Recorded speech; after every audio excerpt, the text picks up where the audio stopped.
Good evening. Welcome to Candidates Night. I'm Marianne Scally, President of the Belmont League of Women Voters. We're very glad to be able to sponsor this event every year. I'd like, before we start, to thank Bonnie Friedman for her humongous work that she has done for everything that has to do with Candidates Night in the election. Tonight's event is a collaborative between the Belmont Media Center and the League of Women Voters of Belmont. We're choosing to still be virtual this year for the safety of our audience and because it has been found to be a good medium for including more people. For those who will watch later on streaming video or cable TV, it is now 7 p.m., March 21st, 2024. The Belmont League is a nonpartisan organization that does not support any political party or candidate. We take action when we've studied something, but we never support or oppose candidates. Every year, the Belmont League produces a voter guide, which is sent to every household in Belmont, and we will be able, thanks to Bonnie and her staff, we were able to get them out to every mailbox in advance of tonight's program, so you can follow the candidates as they're introduced. Thanks to a long-standing collaboration with the town clerk, it's also available on the town's website. Look for town election on the town clerk's page. If you prefer to vote by mail, deadline is Tuesday, March 26th at 5 p.m. Applications for voting by mail can also be found on the town clerk's website. There's also a mailbox outside the town hall if you wish to drop your ballot instead of mailing it. The League of Women Voters is providing rides during election day. Please call 617-771-8500 if you would like a ride. Now, at this time, I would like to introduce you to the moderator for our evening night, Debbie Winnick, who's from the League of Women Voters on Cape Cod. Debbie's a town liaison for Orleans. She's past president of Voters Service and chair of the Needham League of Women Voters. She's a trained moderator, and we've been so fortunate to have Debbie serve as our moderator for so many forums in Belmont. At this time, I'd like to introduce you to Debbie Winnick. We are having a few technical difficulties, and Debbie's sound is echoing. So we will, for now, I'm going to tell you a little bit about how we're going to get started. I'm Bonnie Friedman. Hopefully we will resolve the sound problem in a minute. But both Debbie and I have been sick, so I'm going to help a little bit more than usual. Thank you, Marianne, and good evening. And I want to join Marianne in thanking everybody for attending and for watching at home. And was a big special thank you to all the candidates who are running this year. We have many. I am glad to be here to help conduct this candidates night and to have Debbie here to help us as well. First, we'd like to outline the agenda and the procedures and rules for the evening. We'll start with candidates for town meeting members. Due to the virtual format, similar to the last few years, we will have a video of town meeting members who've created videos to introduce themselves to you. There are 76 out of the 110 candidates who are included in the video this year. Their videos are organized by precinct in ballot order, so you can follow along if you have your voter guide handy. Thank you for the candidates and the precinct coordinators to make this project happen. Thank you to Belmont Media for editing all the videos together. Candidates will state their name, address, and a couple of issues that are important to them. After that, we will have uncontested candidates for townwide office. They'll be introduced in ballot order to make a statement and answer questions. And we will have questions for the uncontested candidates. Next, after that, we'll have contested offices for townwide races, which will make presentations, answer questions, and make a closing statement. Finally, we will have time for the ballot questions. We have 2 ballot questions this year. We have a representative from each official ballot question campaign committee to explain their point of view and answer questions. For the against ballot question number 2, we will have a candidate for the open Board of Assessors seat represent why this position should be elected. Debbie and I will explain the procedures and rules in more detail after its town meeting member candidates video. The League of Women Voters has prepared some questions for tonight. In addition, we'll be taking questions from the audience. Due to the virtual format and time constraints, we ask that you put a summary of your questions into the Zoom Q&A at the bottom of your screen. A team from the League of Women Voters will be reviewing the questions and pick topics in order to cover a variety of questions. If you would like to ask your question live, you can let us know that. Otherwise, we can ask the question for you. Once called, if you're asking live, you'll be promoted to panelist and asked to turn on your video and microphone, and then you can ask.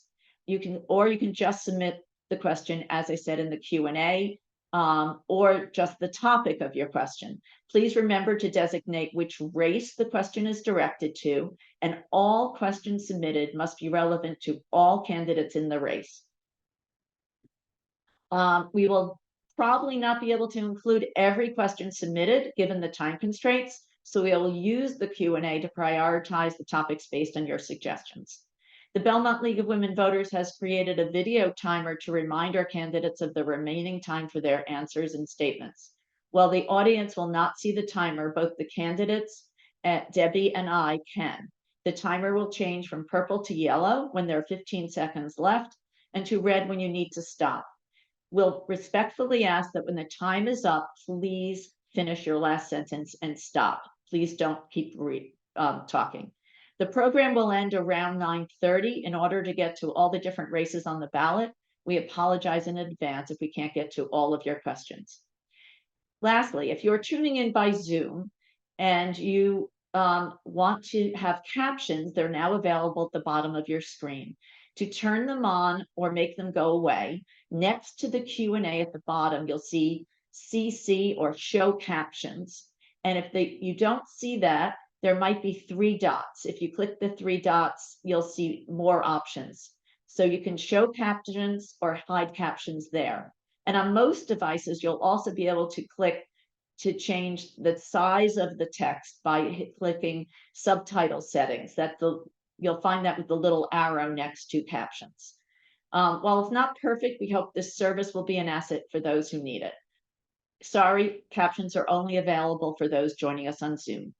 And now we will welcome all the candidates for town meeting member who are in the video by showing their videos. Thank you.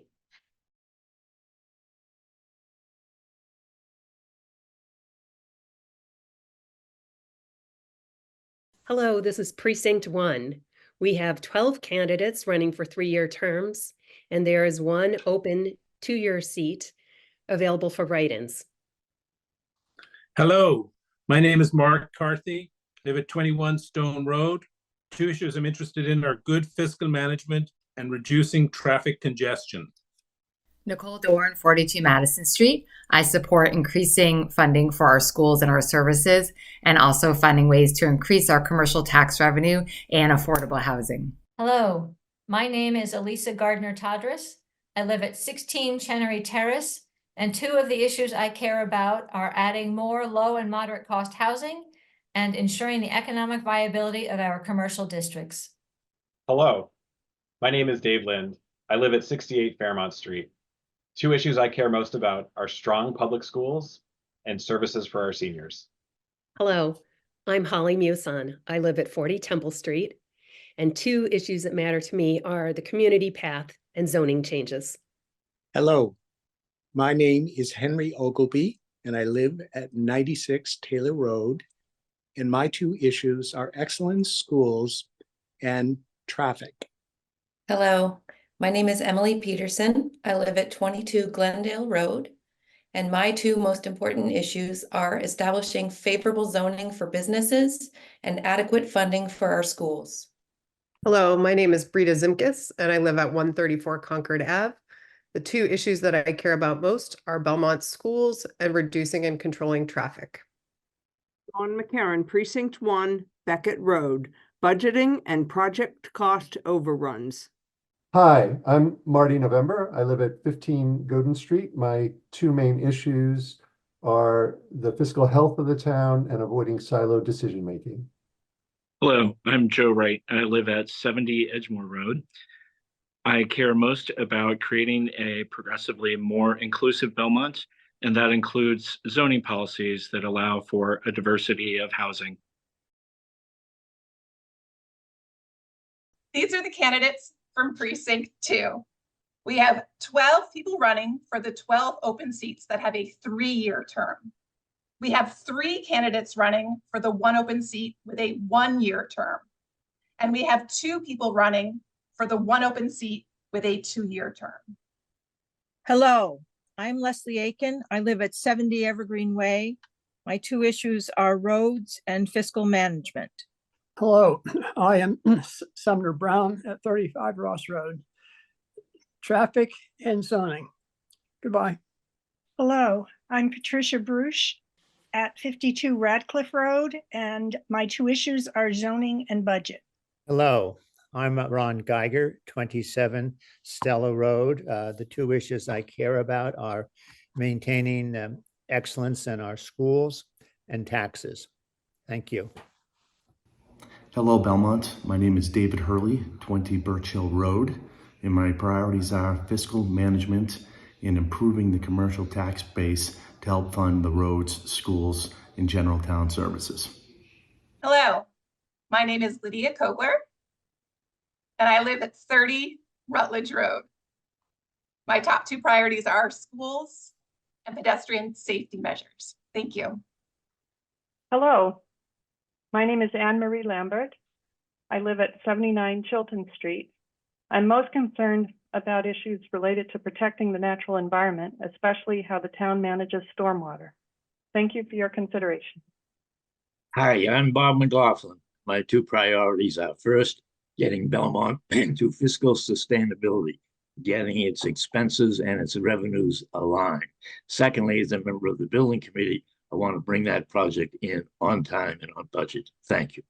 Hi, I'm John Robotham. I live at 19 Scott Road, and my 2 major issues are the new MBTA mandates and the pressure on commercial development in our local LB3 districts. Hi, I'm Suzanne Robotham. I live at 19 Scott Road. My 2 priorities are the number and location of the new housing units mandated by the state's MBTA communities legislation, and also the fiscal management of our town. Thank you. Hi, Rosemary Burke, 216 Prospect. My priorities include improving the overall management of our resources and engaging flush nonprofits and commercial enterprises for needed revenue. I ask for your vote. Thank you. Hi, I'm Tim Duncan. I am at 699 Concord Ave.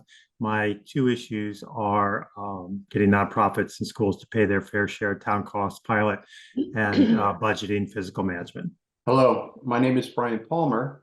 I live at 210 Clifton Street, and I'm concerned about pilot payments and excellence in our schools. Thank you. Hello, I am Andrew Polson at 1105 Concord Avenue. I am committed to maintaining high quality public education and reducing our residential property tax burdens by expanding our commercial tax base. Hi, I'm Nancy Saris. My top priorities are accountability and clarity at all levels relative to budget and within the financial management of our town, as well as equitable treatment and respect for our residents at all ages and all residents. Thank you for your consideration. Thank you to all of the candidates. Goodbye. Bye.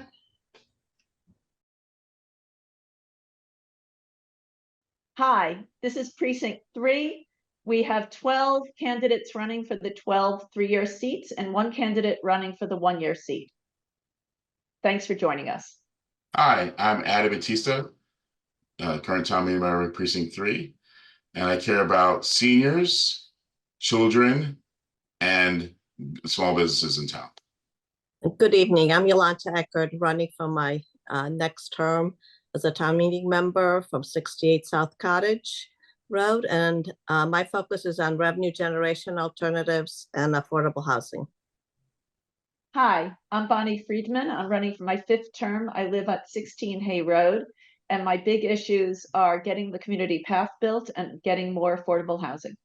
I am Juliet Jenkins, and I am in Kendall Gardens, and I think it's my 3rd term. I've done 9 years, and my big issues are education and housing and our open space management. Hi, my name is Diane Miller, and I'm running for re-election. I believe it's my 3rd term. I am at 80 Clark Street, and my focus is on creating more business-friendly zoning in town and also continuing to invest in and support our schools. Thank you.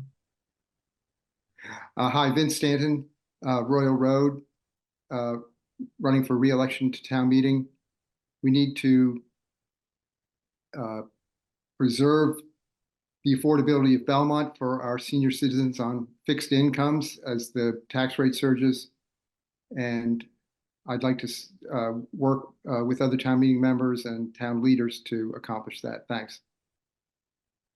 My name is Carol Williams. I live at 3 Stables Way. I'm a Belmont High School graduate, as was my son. I'm a supporter of inclusive community. As a person with a physical challenge, I hope we can ensure projects we build meet ADA guidelines and are welcoming to all. Michelle Young, Davis Road. I'm interested in budgeting and finding new sources of revenue. Hi, my name is John Alcock. I live at 5 Stables Way. My priorities are the MBTA Community Zoning Act and the Collins Center recommendations. Thank you. Thanks, everybody, for joining us. Bye. Bye. Hello, and welcome to this opportunity to see and hear some of the candidates seeking 3-year town meeting member positions in Precinct 4. There are 12 full 3-year Precinct 4 town meeting member positions on the April 2nd ballot this year, and there are 12 candidates for those 12 positions. There is also one 1-year town meeting member position and 1 candidate, and 1 2-year position, again, with only 1 candidate. So let's hear from the candidates. Hi, I'm Debbie Deutsch. I live at 56 Hull Street, and 2 issues I care about are housing affordability and parking. Thanks. My name is Mike Palomo. I live at 113 Sycamore. Issues I care about most include better financial management of Belmont. A balanced budget should not include continued override. Thank you. Hi, I'm Elizabeth Schmidt, and I live at 59 Lexington Street. 2 issues important to me are taxes and security, particularly as they pertain to senior citizens. Hello, I'm David Webster, and I live at 18 Holt Street. I care about zoning for livable neighborhoods and thoughtfully balancing our expenses with revenues. Thank you. Hi, I'm Rachel Watson. I live at 73 Hull Street. I care about increasing Belmont's commercial tax base and maintaining the quality of our schools. So thanks from all of us in Precinct 4, and remember to vote on April 2nd.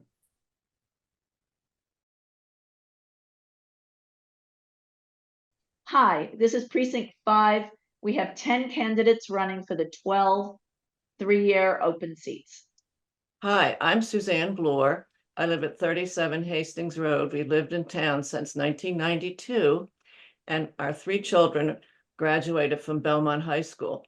The issues that concern me the most are Belmont's finances and the MBTA Communities Act. Thank you. Hi, I'm Thomasina Olson, 10 Bay State Road, lived in Belmont since 1975. I am the founder and producer of the Payson Park Music Festival, and the 2 issues that concern me most are transparency and financial management. Hi, my name is Kristen Cahalan-Pechar. I live at 179 Trapello Road, and the issues that concern me the most are maintaining a strong public school system, as well as bringing new businesses to town. Thanks. Hello, my name is Lori Cahalan-Pechar. I also live at 179 Trapello Road in Belmont. Issues that I'm most concerned with are providing strong services for our senior citizens and also finding a solution for the empty storefronts in town. Thank you. Thanks all. Sayonara. Hello, this is the Precinct 6 Candidates Parade. I'm John Bowe, 20 Elizabeth Road. My two issues are adequate school funding and our business development environment. Hi, my name is Chris Doyle, Cedar Road, Precinct 6, and my two issues are responsible capital planning and education. Hi, my name is Steve Evans. I'm running for town meeting member in Precinct 6. Maintaining the quality of our schools and investing in resources like the library and the rink are important to me. Hello, my name is Priya Licht and I'm at 174 Lewis Road. I believe in fully funding Belmont schools and in making sure students have opportunities for advanced academics. Hello, I'm Gail Mann. I live at 196 Payson Road. I'm a library trustee, so that's an important issue for me, the library, and I also care about schools and roads. I'm Melissa McKenna, 15 Warwick Road. I support fully funding our schools and thoughtful planning for the future needs of our town. My name is Aaron Picklingus. I live at 24 Branchard Road, and I support funding our town and school services and supporting tax exemptions for seniors and others who need them. Hi, I'm Doug Koplow, 18 Oak Ave, and I focused on making our zoning work with our neighborhoods and improving trash and recycling. Hello, I'm Matthew Lennon. I live at 26 Pequasset Road, and two issues facing Belmont that I care about are long-term financial planning and fully funding our schools. In addition, so just to say, there were 13 candidates for 3-year seats, 12 3-year seats. We have one candidate for one 1-year seat. Hello, my name is Mary Angela Carini and I live at 39 Benton Road. Two of my priorities are maintaining our excellent public schools and zoning to increase housing supply at diverse price points. And then finally, we have one candidate for one 2-year seat. Hi, my name is Erin Rowland. I live at 178 Godin Street. My two priorities are fully funding town and school services and long-term planning for our financial future. Great, that is all of our candidates. Thank you. Bye.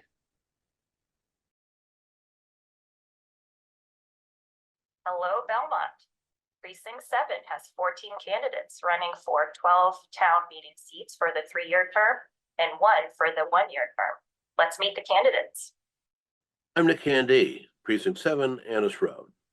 My two concerns are a balanced budget, particularly so retirees, people on a fixed income, can survive living here. Secondly, understanding the impact of the MBTA Communities Act, we need an analysis. Good evening. My name is Joan Drevens. I live on Betts Road. And the two areas of concern that I have are affordable housing and ensuring an appropriate level of services and resources for our senior citizens. Thank you for your vote. Jeffrey Lubian, Unity Ave. I care about fiscal stability and sustainability that an override and fiscal reform will achieve, townwide zoning and commercial development that will increase revenues for the town. Thank you. Hello, my name is Mary Ellen Oberhauser and I live on Sargent Road. And the two issues I care about are taxes and roads. Thank you very much, and I hope you will consider me on April 2nd. Hi, I'm Bill Trabelsi and I live on Marlborough Street. A couple of things I think are important to help keep Belmont vibrant. We have to continue with strategies to revitalize our town centers and fully in developing the enhancements to our pilot arrangements. Thank you for your time and I appreciate your vote. Hi there. My name is Glenn Wong and I live at 70 Livermore Road. Two issues I really care about are education and revenue diversification. Thanks, and I really would appreciate your vote in April. Hi, my name is Deanna Earl. I live at 22 Park Road. Two issues that are important to me are safe streets and affordable housing. I'd really appreciate your vote on April 2nd. Thank you. Hello, I'm Tom Foley. I live on Unity Avenue. I'm focused on maintaining town and school services and supporting our business community. Thank you for your support. Hi, I'm Ira Morgenstern. I live on Clarendon Road. My focus is reducing the financial pressure on our residents while maintaining great schools and improving our infrastructure. There is a way to get there. Thank you. Hi, I'm Susan Titus of Livermore Road. We need smart, long-term planning and tight budgeting to keep Belmont a great place to live. I thank you for your vote. Hi, my name is Alicia Flacker, 214 Grove Street, Precinct 7. Two issues I am particularly interested in are finding not only immediate but sustainable ways to support our public school system and our senior services. Thanks for your vote. Hello, I'm John Avila from Worcester Street. The two things that are important to me are schools and increasing commercial tax revenue. Thank you for your vote.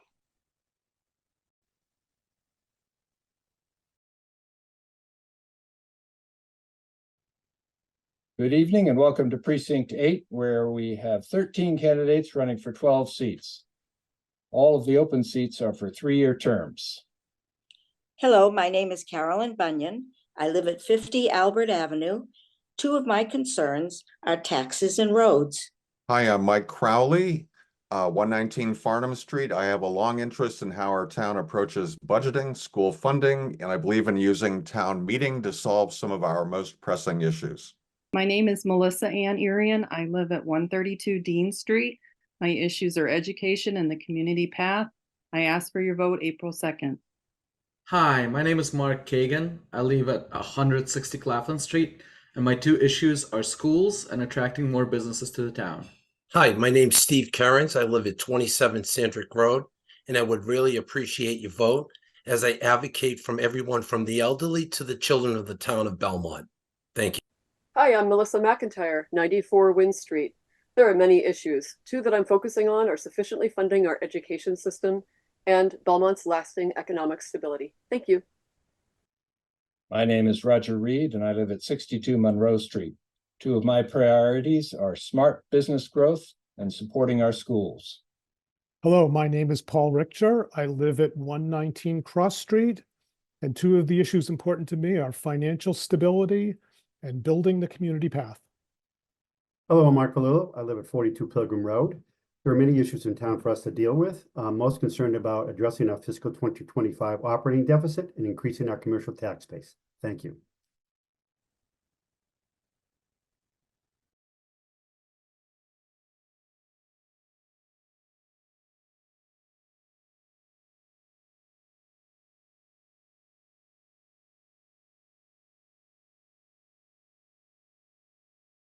Thank you all. I think, Debbie, you should be live now. Okay, welcome everybody, and thank you, Bonnie, for taking over my introduction. For those of you who I haven't already told, I've been suffering from a pretty bad cold, and I will do my best to get through our evening tonight. We are going to start with the candidates in uncontested townwide races in ballot order. Candidates will have 1.5 minutes to make an opening statement. They'll have 45 seconds to answer questions. There's no requirement that you use your full time, and there will be no closing statements from the candidates in the uncontested races. In ballot order, we will now introduce candidates for the Board of Assessors, Board of Cemetery Commissioners, Board of Health, trustees of the Public Library, and members of the Municipal Light Board. Patrick Murphy, candidate for Board of Assessors. Would you please unmute, turn on your video, and I think you've already done that. There's one open seat for a 3-year term. As soon as you're ready, please start with your opening statement. You have 1.5 minutes. Patrick. Thank you, Debbie. My name is Patrick Murphy. I live at 41 Cedar Road, and I'm a candidate for re-election for the Board of Assessors. I've been a real estate attorney for the last 23 years with an extremely busy local practice. I'm a lifelong resident of the town of Belmont, so I have a special place for Belmont in my heart. I have 3 kids in the Belmont public school system, as well as my parents, sisters, and many relatives in town. So I realize how imperative it is that we maximize the amount of taxes we collect while also listening to the citizens and their concerns about their taxes. I coach 10 different sports in town, so I'm always available to answer any questions that anyone has. And I pride myself on always being available for those questions, and I'm always happy to answer any of them. I'm also a member of the Belmont Youth Hockey Association, on the board of that, as well as also on the MBTA Advisory Committee. I thank you for your time and I would appreciate your vote. Thank you. Thank you, Patrick. Your first question. What do you believe are the principal responsibilities of your position as assessor? Well, one of the principal responsibilities, I believe, is trying to maximize the new growth in town to try and get the most taxes for the town of Belmont, as well as obviously listening to citizens' concerns about abatements and whatnot and being sensitive to those items. Thank you. And how would you make information more transparent to the Belmont community? Well, we're always available to answer any questions that anyone has, and our meetings are always posted. So I'm always happy to have citizens of the town attend those meetings and answer their questions. Many people have. And we're always, I mean, for me personally, I'm always ready, willing, and able to answer any questions that anyone has. As well as all our meetings are posted online and anyone can see what goes on. Thank you. Is there anything else you would like to say to the audience? Just that I would really appreciate everyone's vote. It's a very important position in town. It's very obviously near and dear to, I would believe, everybody's heart, and that we try to maximize the amount of taxes we have so that we can have a balanced budget and hopefully avoid some of the issues we have today by trying to keep those taxes coming in, as well as being sensitive to the what it seems like ever increasing tax base as well. Thank you. Thank you. And good luck on election day. Thank you. Our next candidate is Ellen O'Brien Cushman, candidate for Board of Cemetery Commissioners. Ellen, hi. How are you? Good. You're unmuted and you're ready to go. Can I we have your am. opening statement? 1.5 minutes. Thank you. So thank you very much first to the League for sponsoring tonight's Candidates Night, and we all hope to learn a lot, and for publishing our must-read voter guide. My name is Ellen O'Brien Cushman. I'm a current member of the Board of Cemetery Commissioners, and I'm seeking re-election. Belmont has two cemeteries, the historic Belmont Cemetery on Grove Street dating back to 1859 and Highland Meadow Cemetery on Upper Concord Avenue, opened in 2007. Belmont's two cemeteries are beautiful places. The DPW works very hard to maintain them with pride. We welcome all members of the public to wander the cemeteries to get out into the open space and appreciate Belmont's history. In fact, the Cemetery Commission, in cooperation with our DPW, sponsored a CPA project. We had Kyle Zwick, landscape architects, examine the historic elements of the Belmont Cemetery and held a public meeting that was really well attended to identify our future capital projects. We've also been working to transfer all of our cemetery records from the existing data systems into the town's DIS system and hope to finish that in 2024. I look forward to continuing to serve as a cemetery commissioner, and I appreciate your vote on April 2nd. Thank you. Thank you. What issues do you see coming before the Cemetery Commission? The biggest thing is maintaining our cemeteries and not being a drain and a burden on our taxpayers, to be honest. We are trying to figure out creative ways to deploy the existing money that we have collected in our sale of lots account. We've been pretty significant in terms of our purchases of lots up at Highland Meadow Cemetery. That's allowed us to spend some money to do some studies, and we're hoping to put some capital in that way. So I would say. Thank you. That leads to the next question. How is maintenance paid for, and what are the plans for the future? So maintenance is paid for in a couple of different ways. We do charge for our services at the cemetery. For opening graves, we do charge for those services, and we are a cost-based system. So whatever our labor is, that's what we hope to charge. Our prices are set that way. We'll be looking at increasing them potentially for July. For perpetual care, which is an ongoing burden and a pleasure that we all enjoy at our cemeteries for maintenance, that is paid for in part by our interest from our perpetual care fund. We do some transfer for that, and unfortunately some of it is continuing to be paid out of the tax rate. Thank you. Where and how often do the commissioners meet? We hope to meet every month. Unfortunately, and fortunately for me, I'm the town clerk, so this is a pretty challenging time because of elections that are happening in 2024. We meet on a regular basis, hopefully every month, as I mentioned. We have been meeting on Zoom, and we welcome anybody to attend. Thank you. Thank you. Sure. Thank you. Our next candidate is David Dzinski for the Board of Health. David, did I say your name correctly? Yes, thank you. Thank you. Okay. Can we have your opening statement, please? There's one open seat for 3-year terms. Sorry. Your opening statement, 1.5 minutes. Thank you. Good evening to the citizens of Belmont. Thanks to the League of Women Voters for the invitation. I'm Dr. David Dzinski. I'm a cardiologist and a critical care physician.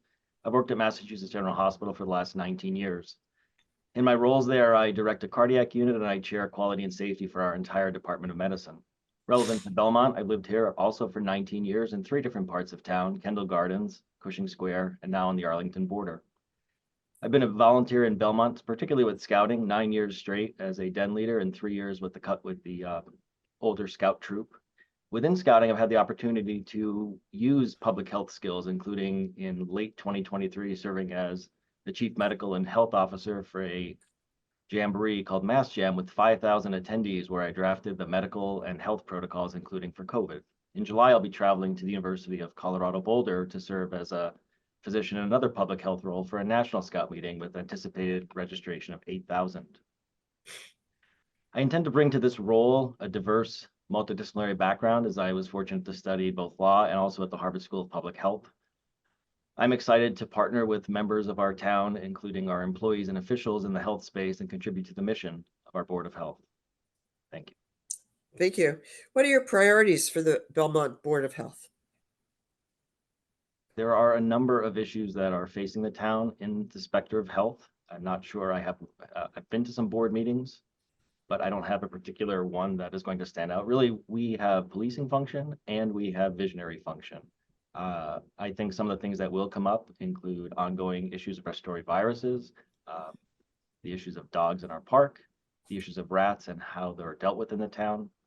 And then hopefully won't come to Belmont, but something we need to be prepared for are substances and opioids and how we address those. So those are some of the things I think have come up in the last 3 years in the board minutes, and things that I'll be prepared to investigate and work with. Thank you. How do you think the Board of Health could communicate better about health services, including vaccine schedules? Yeah, it's a great question. It's a question we all face in our work and our vocations. How do we communicate with people without oversaturating them, recognizing so many different entities want to communicate with them? This is basically the same question that was asked to the Board of Assessors. I think we have to realize there are diverse strata in town in terms of people, how they want to consume their news. And this would be a great project for somebody of the younger generation who can help us access new streams of media, whether it's TikTok, Instagram. These are things we have to consider to how to get news out, as well as thinking about our seniors who probably still have other ways to consume media, for example, the newspaper. That's an ongoing issue, and there must be some best practices we can harness and think about. Thank you. Thank you. And good luck on Election Day. Thanks. Okay, we'll now move on to the trustees of the public library. There are 2 candidates for 2 open seats for 3-year terms: Corinne McHugh Olmsted and Stephanie Southwick Cahoon. Will you please turn on your video? Corinne, would you give us your opening statement, please? Sure. Thank you. 1.5 minutes. Okay. I am Corinne McHugh Olmsted. I'm running for re-election as a Belmont Public Library trustee. I have served as a trustee since 2016 and currently serve as the vice chair. But I've been a patron of the Belmont Library for over 20 years. First as a student, as a job seeker, a new parent, a parent of school-age children, preschool-age children, and now finally as just a book lover as well. My background is that I have an undergraduate degree in business and economics and a PhD in economics. So I have experience in financial modeling and budget analysis that I've assisted with the library with. As well as a parent of 3 school-age children, I've been able to provide a perspective on programs and services for students and families, and a link between the parents and the Board of Trustees. I've always believed the library is the heart of a community because it serves all residents and at all stages of their lives. The Belmont Library continued to serve the community well and in creative ways through COVID, and is trying to do so again from temporary spaces during the construction of the new building. I'm grateful for the opportunity to continue to work to support and improve the library for Belmont's residents, and appreciate your continued support of the library and of my role as a trustee. Thank you. And Stephanie, can we have your opening statement, please? Yes, thank you so much for the opportunity. I am Stephanie Cahoon, and I've lived in Belmont for 24 years. My husband and I have raised our 4 children here, and the library has just been a central part of our lives. We love the library and we love this town. Most recently, I served for 2 years as the co-president of the Friends of the Belmont Public Library, which is a nonprofit that raises about $80,000 a year and funds library programming. In this capacity, I worked with a broad range of people, the 20 board members, obviously, and then also with people in other organizations throughout the town to create events and do fundraising that would support the library community. Professionally, I have a master's in English, and I have worked as a writer and an editor. Belmont faces a really wonderful opportunity in the coming 3 years. We're building a new facility, moving into a facility, and then we'll be creating some new policies related to that space. And we have the opportunity to really expand on the offerings and to meet needs more broadly across the town. I am excited to join the board. I look forward to having an opportunity to serve, to bring leadership and some communication skills. I'm running for the seat that's being vacated by Elaine Alligood. And I know Elaine through her work with the Friends. I just want to say thank you to her. She's bright and creative, super energetic, and she's done a lot of great work for the trustees. So she's leaving some big shoes to fill, and I hope to do justice to it. Thank you. Thank you. Thank you. All right, we're going to move into questions. And Stephanie, this question goes to you first, and then Corinne to you. The first question. As a trustee, what input did you have into the library construction?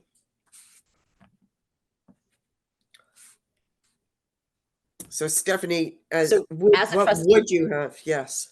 So the library construction is run by the building committee.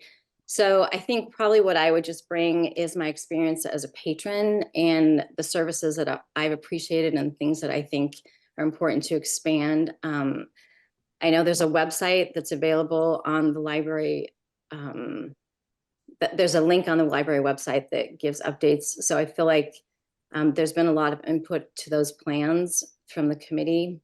I think I look forward to the oversight role to kind of, I know there's a member from the trustees who's on the building committee. And so I think there's an opportunity for the trustees to give feedback in that direction.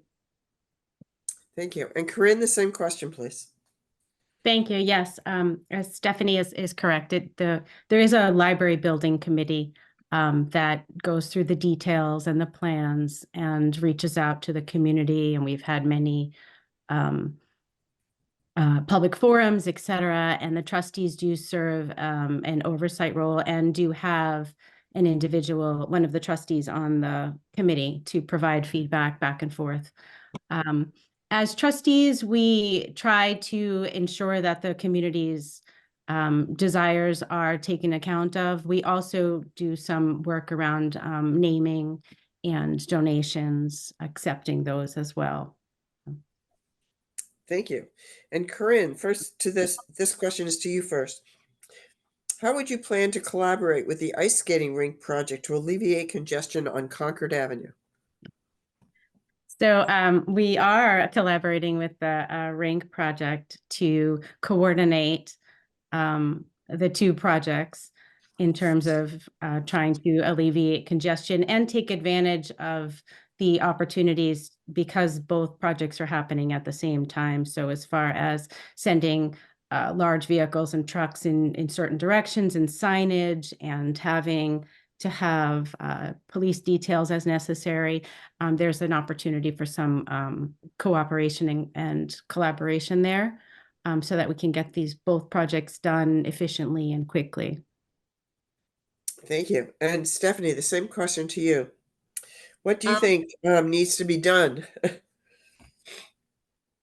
In relation to collaborating with the rink? Yes. I feel like we're located in the same, corridor of Concord Ave, and so clearly there's a need to coordinate. I think we have the opportunity at times to offer parking space to them during rink events. I think that we serve a similar age group and a population. I think the library and the rink are both adding value to young families and people of all ages. I think we're happy to offer programming at the library. That this is an avenue I honestly haven't really thought down, but the Friends has done a lot of work with programming, and so something that comes to mind is just supporting hockey and hockey lovers through programming. Thank you. Okay, and Stephanie, how are library programs, how are they working now that they're divided between Benton Library and the Senior Center? Are there any improvements that could be made? So a lot of library programming is happening online, honestly. I think it's running extremely well. Part of what happened during COVID is that we were forced, like a lot of people, to make use of Zoom and things to reach people in their homes. And that's been continuing since COVID. And so that's one thing that's still available. The library staff has been really impressive in keeping programming going at the Benton branch and also at the Beach Street Center. We're always open to suggestions from patrons for things that they're interested in. And occasionally we at the Friends have a particular idea that we toss out there. But I think there's just been some really great collaboration happening with the Beach Street Center and the Council on Aging. So I think they've been super supportive of what we're interested in offering. Great, thank you. And Corinne, do you want to respond to the same question, please? Yes. Well, we've divided up, adult and young adult services, reference services, et cetera, are at the Beach Street Center along with programming.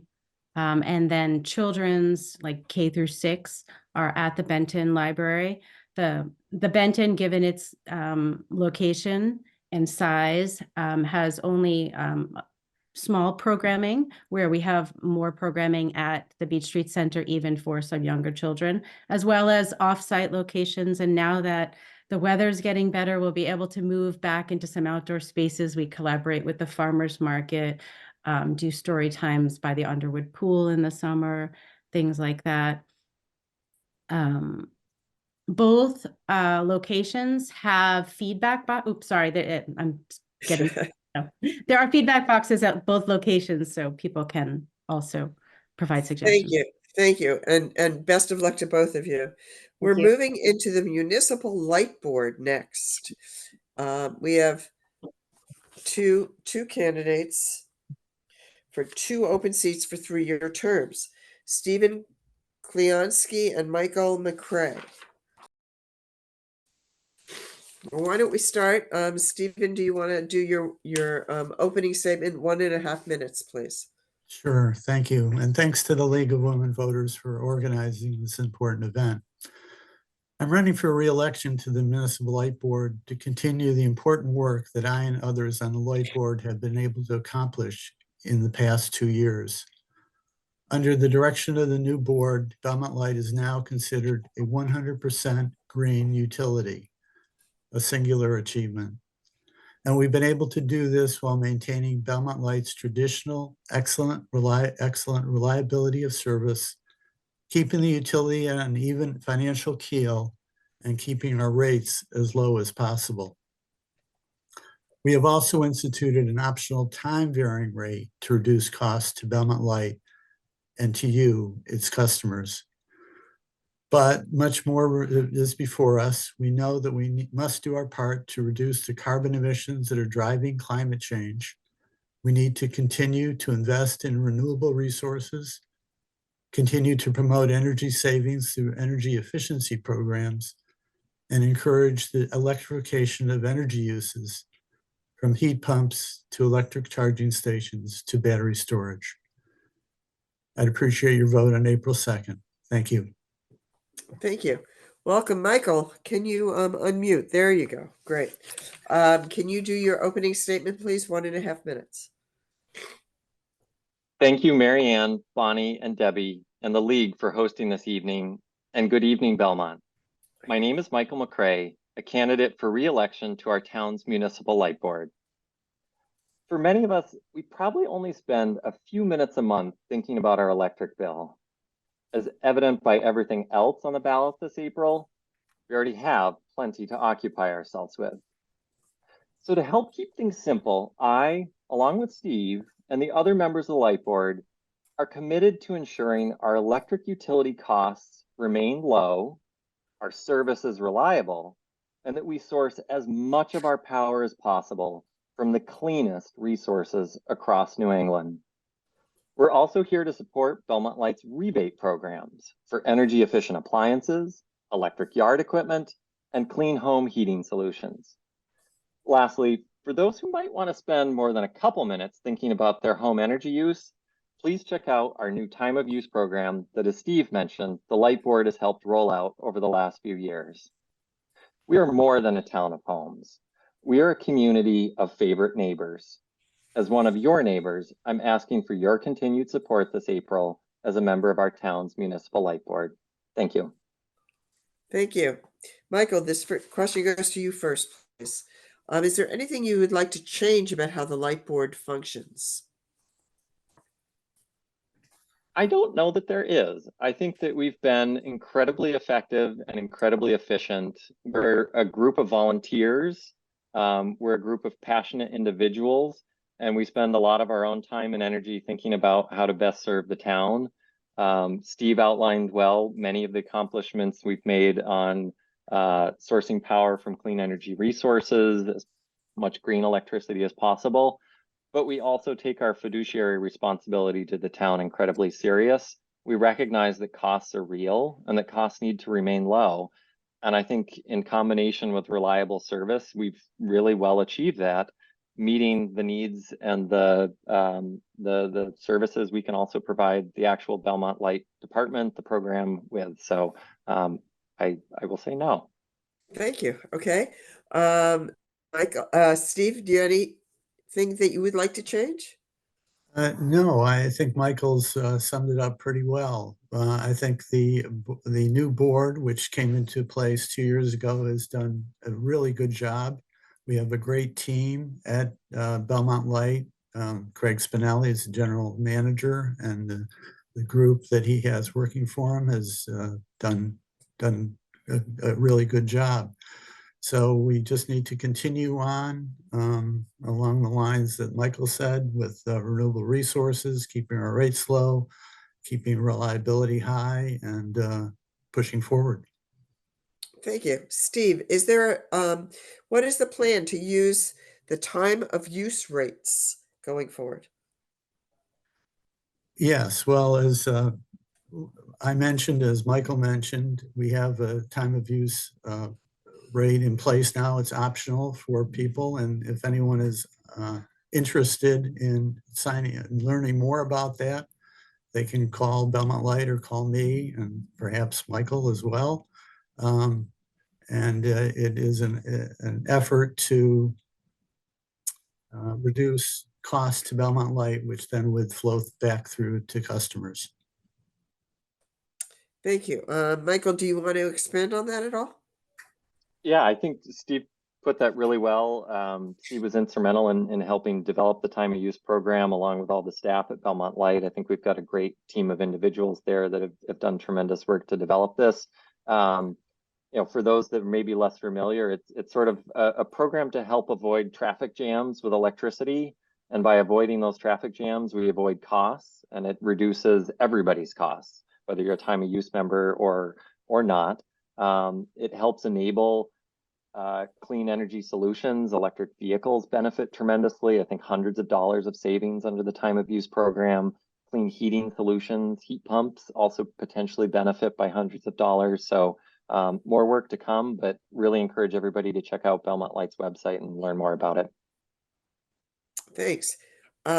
Michael, how can the board help Belmont reduce its greenhouse gas emissions?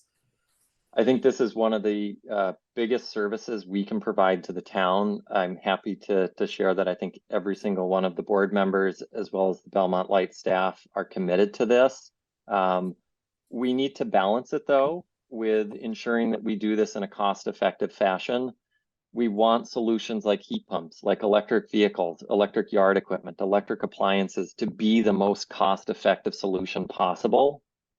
But we also want the electricity that we buy to supply these appliances, these technology solutions, to be sourced from clean energy resources. I work in this space professionally, and I have for the last 15 years, and I'm very committed to ensuring that this is exactly what all of Belmont gets through those wires coming into our houses. Thank you. Stephen, anything to add to that? No, not in great detail, but I do think that we also need to look to energy efficiency to see what we can. So in some ways, the best electricity is the electricity that you don't use. So if there are cost-effective energy efficiency programs, we need to encourage those. And then, as Michael said, to electrify as many uses as we can in a cost-effective manner.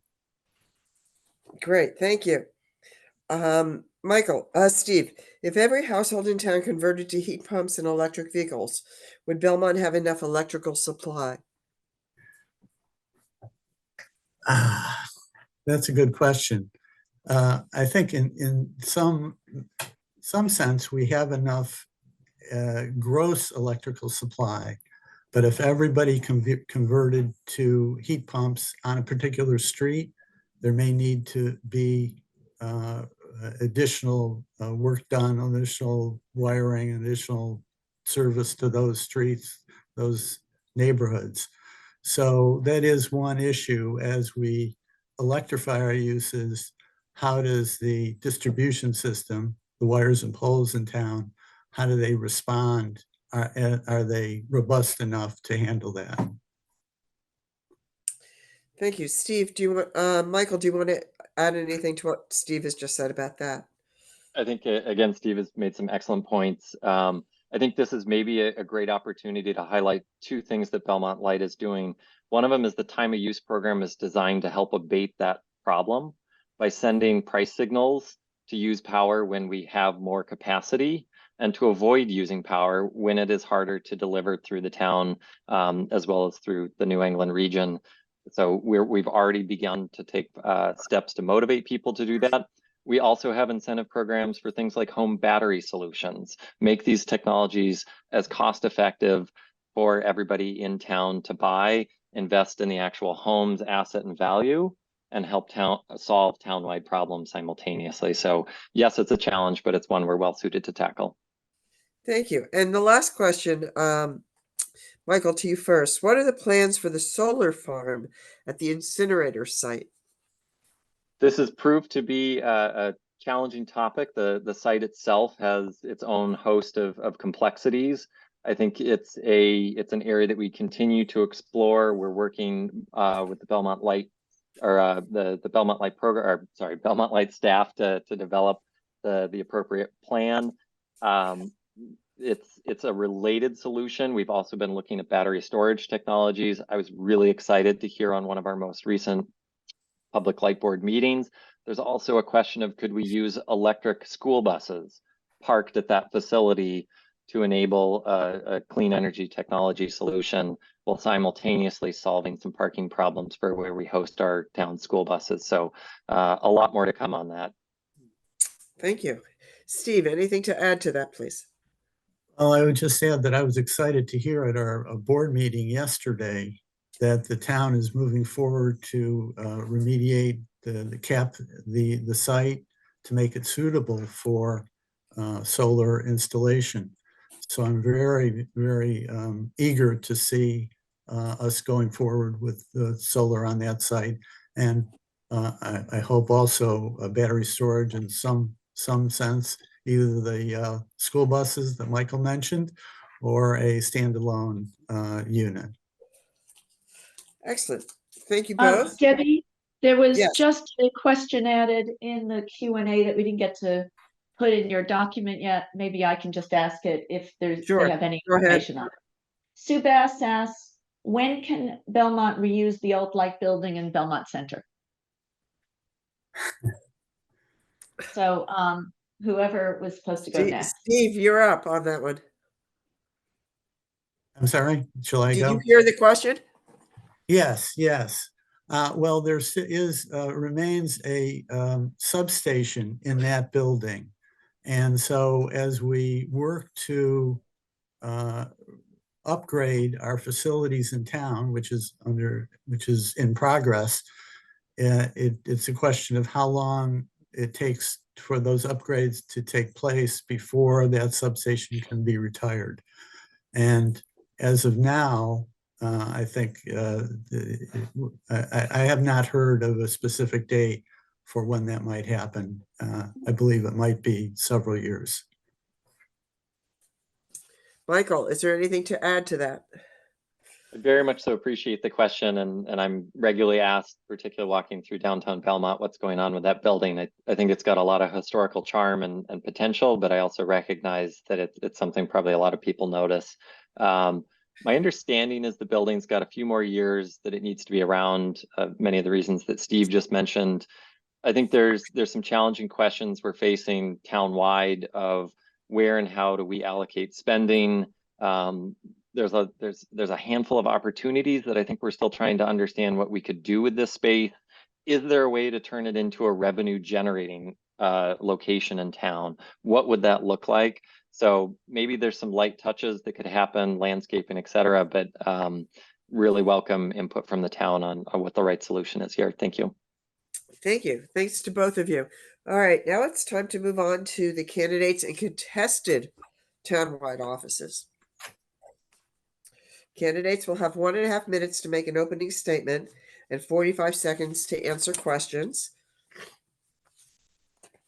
If a rebuttal is requested, that would be 30 seconds. Then the candidates will have a 1-minute closing statement.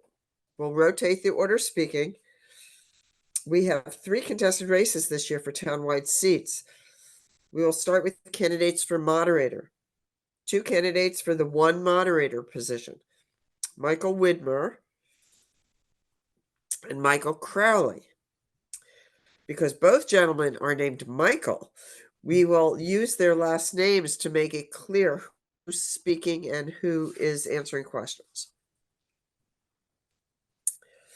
Okay, Mr. Widmer, would you begin with your opening statement, please? 1.5 minutes. Thank you to the League and the Belmont voters for your confidence in me. I am running for a final term because the challenging issues in upcoming town meeting require an experienced moderator. I've always worked for changes to improve people's lives. From my undergraduate studies at Princeton, PhD in government at Harvard, Director of Communications for Governor Dukakis, President of the state's premier public policy organization, to 15 years on the Warrant Committee and as moderator since 2008. I'm proudest of my major role in passing our state's revolutionary universal health care law. I'm also proud of today's revitalized and streamlined town meeting. I have devoted 16 years to making town meeting more transparent, accountable, and accessible. Debate is more respectful, and by prohibiting personal attacks, members feel safe speaking. To encourage debate, I launched a new member training program and greatly expanded communications to members. To streamline, we've implemented roll call, electronic voting, and speaking limits. During COVID, I led 19 successful virtual meetings. Last fall, after listening to members, we introduced hybrid for universal access. Finally, for committee appointments, I go through an open and lengthy process to recruit talented individuals with diverse experiences, backgrounds, and a commitment to teamwork. I ask for your vote on April 2nd. Thank you. Thank you. And Mr. Crowley, 1.5 minutes, please. All right. I'm Mike Crowley. I have knocked on hundreds of doors in my campaign for town moderator, and I can tell you that people in Belmont are frustrated by the town's finances, frustrated by the town's leadership, frustrated that we're not solving enough problems, and they don't understand what role the moderator can play in addressing our challenges. Your vote for town moderator can be part of the solution and a call for change. The moderator should be concerned with helping town meeting reflect the amazing diversity of Belmont. We don't have enough people running for town meeting. We have barriers to service, including for parents who need childcare. Even for those who do serve, many town meeting members complain that town meeting is too often just a rubber stamp for budget and bylaw changes put forward by town leadership. For change to happen, I feel we need a new moderator. We need a diverse set of voices and fresh ideas on the moderator-appointed committees. We also don't have enough transparency around the moderator's committee appointments. And we need the warrant committee, which is appointed by the moderator to focus on the revenue side of the budget, including analytical work that supports boosting commercial tax revenue. The moderator can make this happen. If we want Belmont to prosper, we need change. And that's why I'm asking for your vote on April 2nd. Thank you. Okay, Mr. Crowley. Debbie, I just wanted to say we have a lot of questions from the audience on the moderator issue, so I just wanted to let people know we might not get to all of them. This seems to be the most popular topic for questions tonight. Okay. Is there something you'd like us to start with? We tried to arrange them in order while moving things around while other people were speaking, so you can choose. Okay. From the chat, could you please describe your experience chairing large meetings similar in size to Belmont's town meeting? And we will start with Mr. Crowley. So I have not chaired a 288-person assembly, but in my previous work with the federal government, and I worked for many years with the Office of Management and Budget, the White House Budget Agency, I did have the opportunity to chair many large agency meetings at which, there were dozens of people and lots of people who had something to say. I also have been a part of trainings in which I've trained hundreds of people.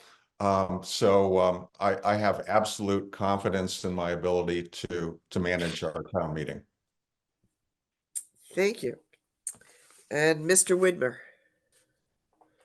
My career that I described briefly, I've had a lot of public speaking. And then I was head of a nonprofit organization that had about 250 large meetings over a 25-year period. So I came into town meeting with a lot of experience in managing large groups and public speaking. Nevertheless, I found it a huge challenge, something that went way beyond anything I'd experienced before.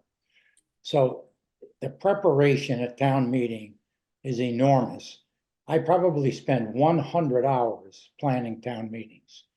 And then the challenge of actually running a town meeting is extremely difficult. And it's one of the most challenging things that I have ever done. And as I say, I'm running for re-election because of the challenges facing the upcoming meeting. Thank you. Thank you. And Mr. Widmer, this comes to you next. Wait, that's override. Let me find all these questions. These are the questions from the audience. How can the moderator help increase the competitiveness of town meeting member elections?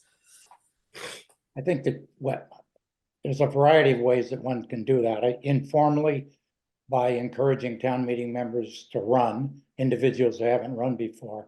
I do that regularly, and several of the new people running this year, I've encouraged to run. The main thing that one can do to increase interest in town meeting is to have an environment in town meeting that is fair and respectful, and that we have strenuous debates, but they do not involve attacking other individuals. Town meeting members have commented repeatedly about how I've been successful in managing that. And that's the great attraction for town meeting. One statistic, in the last 5 years, we have 131 new town meeting members, 45%. That Thank is you. a huge testimony to the importance of a fair town meeting. Thank you. Mr. Crowley, the same question, please. How would you go about encouraging people to run for town meeting? Yeah, you know, this goes to the heart of how I conceptualize the town moderator. I think it needs to be a full-time job. You know, that we don't have enough competitive races, and part of the reason for that is people don't understand what town meeting is. You know, some residents don't understand what they can accomplish with town meeting. They just don't know enough about town meeting. So I think there is just extensive education and outreach. This can be involving working with community groups, organizing meetings, precinct meetings to attempt to recruit residents to run. And frankly, I would knock on doors in precincts where we don't have enough people running. Thank you. Thank you. Many of the questions ask about fairness and the ability to speak one's mind and to respectfully disagree with each other. How will you keep that open at town meeting, Mr. Crowley? So I am a big believer in having debate as unfettered as possible, and you know, this goes back to my youth when I interned in the U.S. House of Representatives and the U.S. Senate, and got to see how you know, our national legislature operates. There of course needs to be respectful dialogue, but you know, the thing that I'm most concerned about is that, you know, when people feel free to express their opinions before town meeting starts, but don't feel free to express those opinions in town meeting, you know, I think that's a problem. Thank you. Mr. Widmer. Safety and fairness have been the cornerstones of my 16 years as moderator.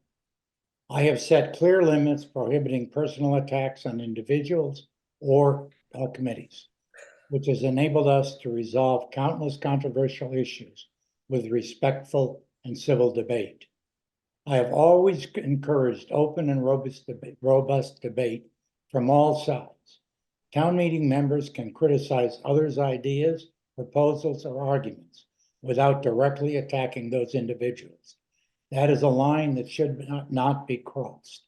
And if re-elected, I will continue to ensure that all town meeting members and town officials feel safe expressing their candid views on issues so we can continue to take important actions on behalf of the town's citizens. Thank you. Thank you. And this is the final question, Mr. Widmer. What do you see as the major challenge of the moderator position, including time management? Several challenges.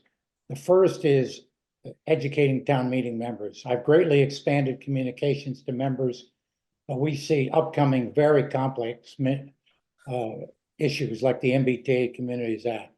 It's going to be very important for town meeting members to understand the complexities of that. Secondly, we are entering a new period in which we are having hybrid meetings.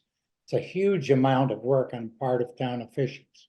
It was successful last fall, but we need to strike the right balance between in-person meetings, which are desirable, and having access for individuals with special circumstances.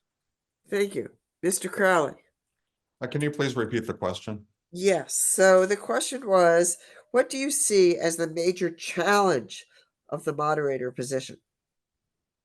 Well, with respect to town meeting, I think that the major challenge is ensuring that when town meeting members get to town meeting, that they are prepared. And so I think this means having precinct meetings that take place in advance, at which the moderator can participate in the discussion about the issues and how we will be managing those issues at town meeting, getting materials out in a very coordinated way, and making sure that we do things like updating the town meeting member handbook so that people understand the rules of procedure, things like this. Thank you. Thank you. Okay, it's time for closing statements. I think we could probably keep going with so many issues for town meeting and for the moderator. But if you would give us your closing statement, Mr. Crowley, you go first. All right. I'm sorry. Belmont has some serious problems that we have to solve if we're going to prosper. Part of the solution. I'm sorry, I'm having trouble with video. I just got a message on my screen. I can still see you. You're fine. Okay. Part of the solution is town meeting. The moderator needs to do everything possible to ensure that town meeting is representative, that barriers to participation are reduced, that residents are prepared to run for town meeting member, and that members know how to legislate and get things done. Part of the solution is transparency, new faces and fresh ideas on moderator-appointed committees.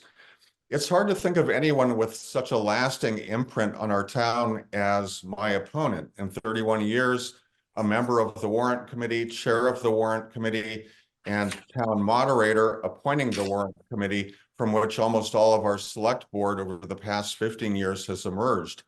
But if we want Belmont to prosper, we need some new ideas and we need change. That's why I'm asking for your vote on April 2nd. Thank you. Mr. Widmer, your closing statement, please. Thank you. 90% of a moderator's job is to plan and oversee town meeting fairly and constructively. It's a difficult job, taking hours of preparation and skill navigating competing interests. Conducting town meeting itself is enormously challenging. I appreciate how many town meeting members have personally thanked me for the clear and respectful way I conduct meetings. Through 102 meetings, I have led controversial debates with fairness and respect.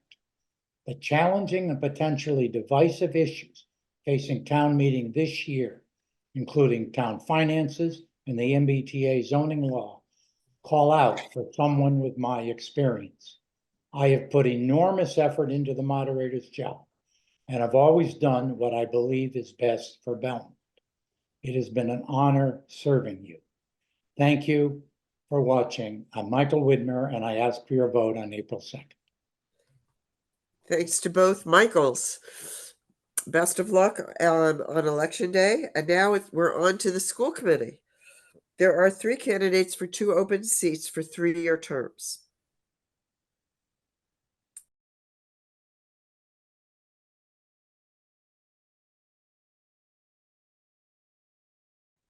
Megan, you should unmute. Matthew Kraft, everybody's here. Yes, but Angus needs to turn on his, oh, there he is. Okay. So we are going to start with opening statements. Megan, will you give us your opening statement? You have 1.5 minutes.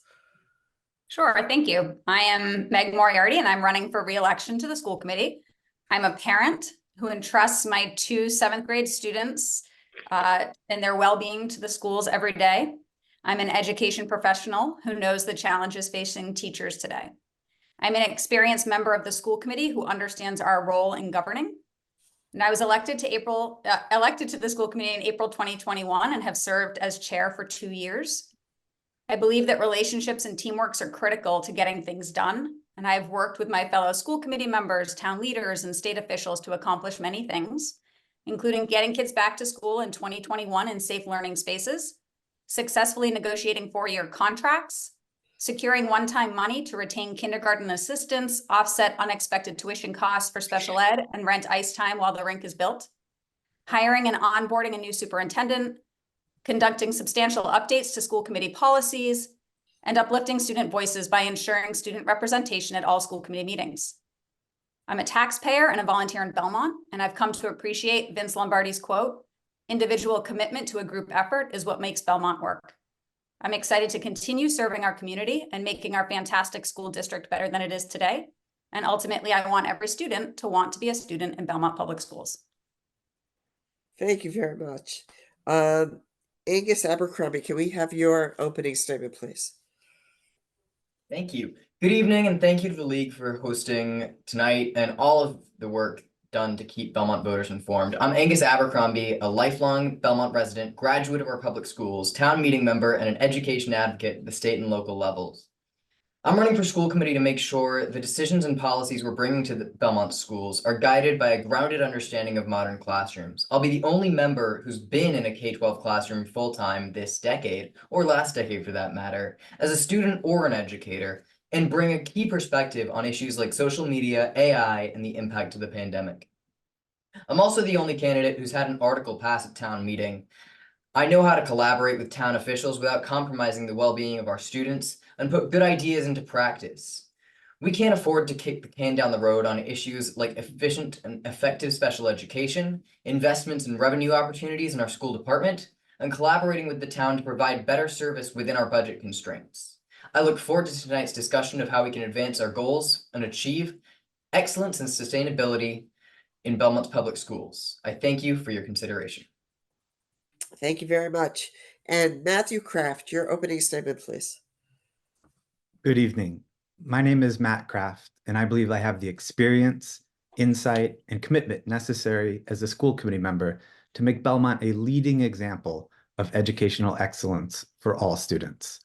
I'm a dad to 2 young kids, volunteer soccer coach, professor of education and economics, and a former high school English and history teacher.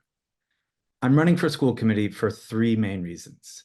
I care deeply about public schools. I've dedicated my 20+ year career to strengthening public education. I'm committed to Belmont schools for the long run, where my own 2 kids currently attend elementary school. And I see this current moment as a great opportunity to build on our strengths and collaborate with the new district leadership to increase trust and transparency and work to implement a forward-looking vision for our schools. I've worked with districts across the country to study best practices, managed multi-million-dollar projects, and know how to make strategic decisions under constrained budgets to get the most out of every dollar we spend. I don't have all the answers, but I can commit to you that I will always listen to community input and consider the evidence to inform my decisions about how best to meet the needs of all students. I would be honored to have one of your 2 votes on April 2nd. Thank you.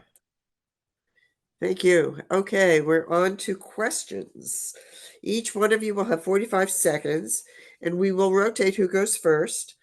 Angus, you're up first on this question.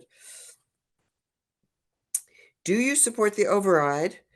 And what are your priorities if the override does not pass? So I do support the override. I'm very clear about that, and I think it's one of the most important issues on the ballot, if not the most important issue. Every other race will be deeply affected by a successful override or a failed override. My priorities in the event of a failed override would be to review every single cut that we need to make very closely and ensure that we are accurately communicating and weighing the different impacts on student experience. There have been a lot of changes to how students will experience lost services in the last few years, and I want to make sure that perspective is heard on the school committee. I also want to keep looking for new sources of revenue, especially ones that have already been identified, and move them through Belmont's government so that we can look for those funds. Thank you. Okay, and Matthew, the same question, please. I'm a strong supporter of the override. I think that we have an opportunity as a town to invest in both our schools and our municipal services. and that those investments will be something that we can return to the town by making strategic investments in the ways in which our money comes back to us through special education services in district, and by making sure that we don't have to kick the can down the road. That's a big ask for our residents, especially those living on fixed incomes. And that's why I'm committed to making sure the money we do invest is spent to the maximum efficiency and effectiveness possible. Thank you. Thank you. And Megan, same question. Thank you. As chair of the school committee, I wrote and proposed a resolution in support of the override last Tuesday night at our school committee meeting, which received a unanimous vote of the school committee. So yes, I am a supporter of the override. Whether or not the override passes, however, even in that resolution, I did write that one of the critical roles of a school committee member is to be good stewards of the finances. And I think that that is something that, again, whether the override passes or not, is paramount for us. If the override fails or whether it passes, being a school committee member means supporting your leadership. The leadership is what holds the morale of our teachers up, and that will be critically important throughout the district if the override fails. Thank you very much. Okay, Matthew, this question's to you first. How would you keep a neighborhood feeling if it becomes necessary to redistrict the schools? Well, a neighborhood feeling isn't just about a physical geographical neighborhood. It's about having school leaders that establish community and culture. And that starts, as I know all too well, when you walk your kids to school in the morning or when you drop them off, that there's a place and a space to talk to people, to say hi. And that it starts with how we communicate with our families. How do we make sure that everybody in the building, whether that's a student in a lab school or a parent who doesn't necessarily speak English at home, we can make sure they're all part of our broader Belmont community. And that's about making sure they have the support as leaders and as a school committee that we contribute to the forward-looking vision of our new administration. Thank you. Thank you. And Megan, the same question, please. Thank you. One thing that I've certainly learned over the last 3 years is that the people are the most important thing of our Belmont Public Schools, from our students, our families, our community partners, which include our PTOs and the FBE and Belmont Wellness Coalition, as well as our staff. They are the greatest strength in our district. And as Matt said, the administration in ensuring that that they are all supported to get the work done in the schools. So as a school committee member, I would certainly want to maintain all of our liaising with those individuals, but I have the utmost confidence that the people in our schools would maintain a culture of inclusiveness and a sense of belonging, no matter which school you are at. Thank you. Angus, the same question.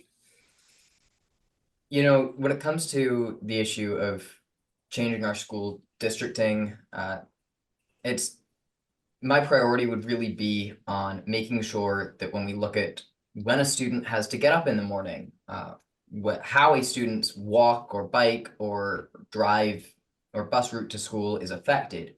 I think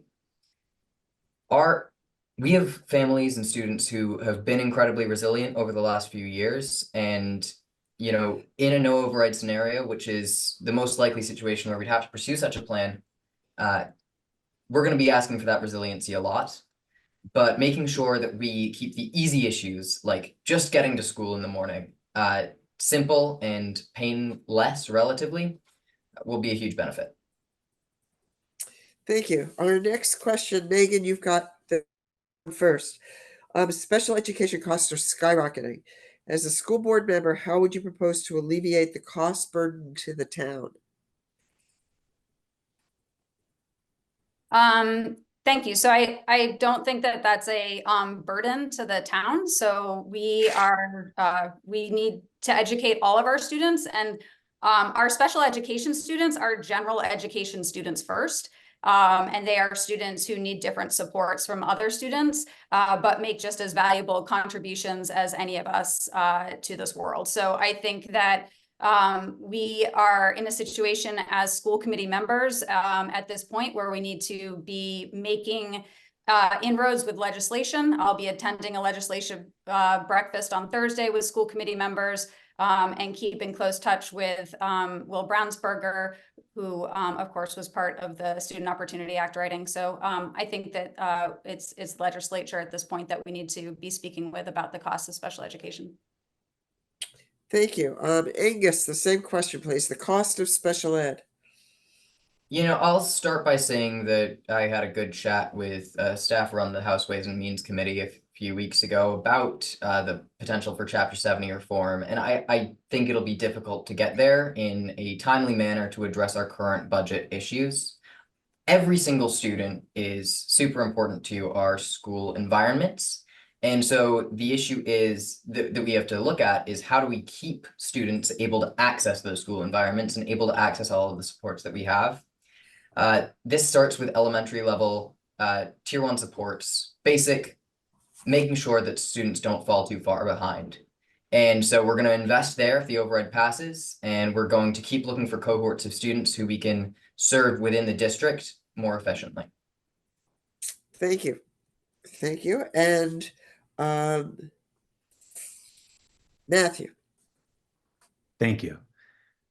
Currently, the district spends $21.5 million out of its general fund towards special education services. That's about 32%.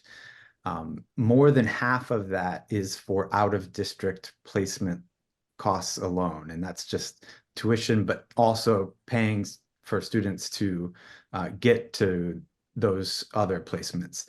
We have an opportunity to better serve students by building our in-district special education offerings and bring back some of that money, but it has to start early. And that means investing in intervention and differentiation and training for teachers so that we don't have to face those challenges in a more acute way down the road. Thank you. Thank you. Okay. Should Belmont still promote and require community service? Yeah, so I'm a big fan of community service. I learned a lot from doing my community service and, you know, tended to go above and beyond. I volunteered at a number of nonprofits in town and had some really great opportunities to work on budgets and educational projects because of my community service. I got my first job at the place I did most of my hours, and I think, you know, that's a really valuable skill for our students to learn. It's a really valuable part of what makes our community so great. I want to make sure that we are asking reasonable hours and setting reasonable expectations for our community service system, but it is an important part of how we educate students with hands-on opportunities to contribute to their community. Thank you. Okay, Matthew, the same question, please. I think community service offers an important opportunity for experiential learning.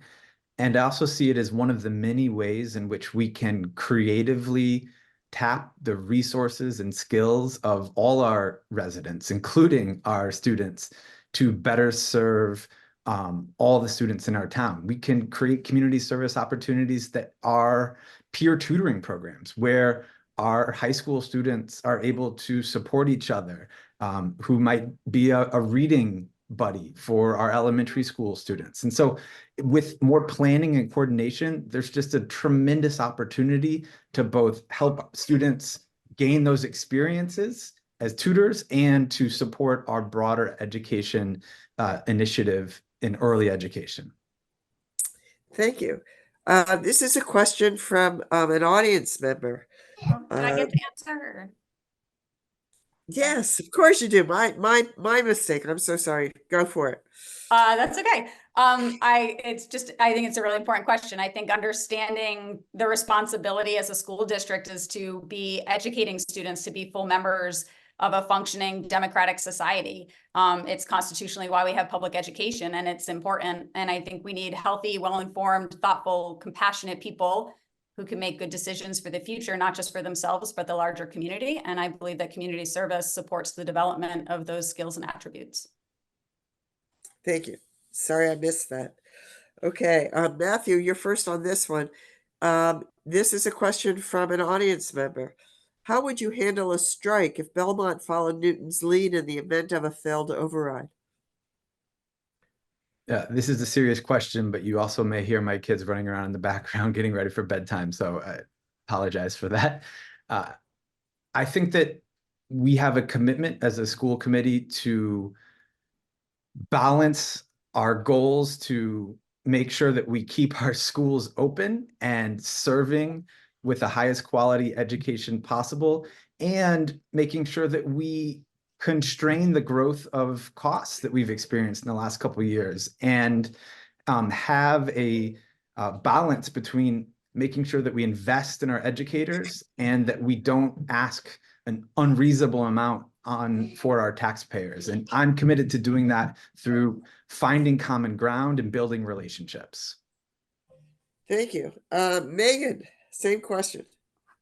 Thank you. If elected to the school committee, I will be only one of 2 school committee members who have negotiations experience on the Belmont School Committee.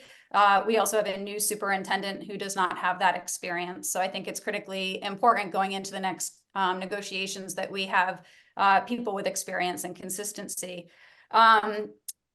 I think that planning is critically important. I've already begun part of that. So since the last negotiations, I recommended to the school committee, and we did engage with new legal counsel, which I'm very excited about. I also meet regularly with local school committee chairs, so I'm very well aware of the different discussions that are happening at the negotiation table. So I think all of those things are critical going into negotiations. Thank you. Angus, the same question. Yeah, so if we do reach the point of a strike, that's going to be a very difficult and complex issue for the school committee to resolve. And it is difficult to speculate on exactly what the issues that would lead to that strike would be. We know the budget constraints, but so do the Belmont Educators Association. And when we talk about making sure that we have a contract that serves the needs of our students, we're also talking about the working conditions for our educators. We're talking about avoiding layoffs. And so I think there's a lot of opportunities to find common ground and build a contract that works for everyone, even in a difficult budget year. We'll see, but we really need to prioritize honesty in our negotiations. Thank you. It's time for our closing statements. Each of you has 1 minute. Matthew, you go first, please. This is a pivotal moment for Belmont schools. As we move forward under new leadership, we need a school committee that will take a proactive role in developing and delivering on an ambitious and sustainable vision for our schools. I'm running because I'm deeply committed to Belmont schools as a dad and as a lifelong educator, and I see their potential to become a leading example of educational excellence for all students.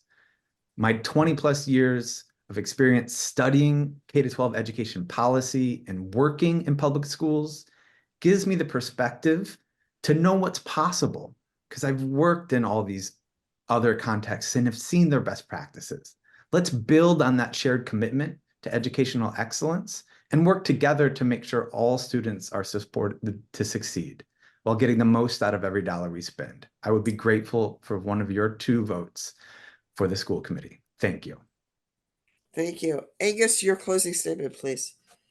Thank you. I've knocked on thousands of doors, talked to hundreds of students, and brought real solutions through Belmont's government. I'm asking for one of your 2 votes on April 2nd to complement the existing financial and administrative expertise on the school committee with my grounded perspective and bring our good ideas across the finish line in collaboration with officials in the state, town, and school government. My commitment to our schools is found in my gratitude for the excellent experience and support I received, and that commitment doesn't come with a time frame. My view of our schools comes from my work as an advocate, talking to students and families across all of our buildings and grade levels, and from my own years in our classrooms. I'm hoping to bring that perspective and make sure we have a diverse school committee that is listening to everyone in town and valuing every part of our community. I ask for one of your 2 votes. Thank you.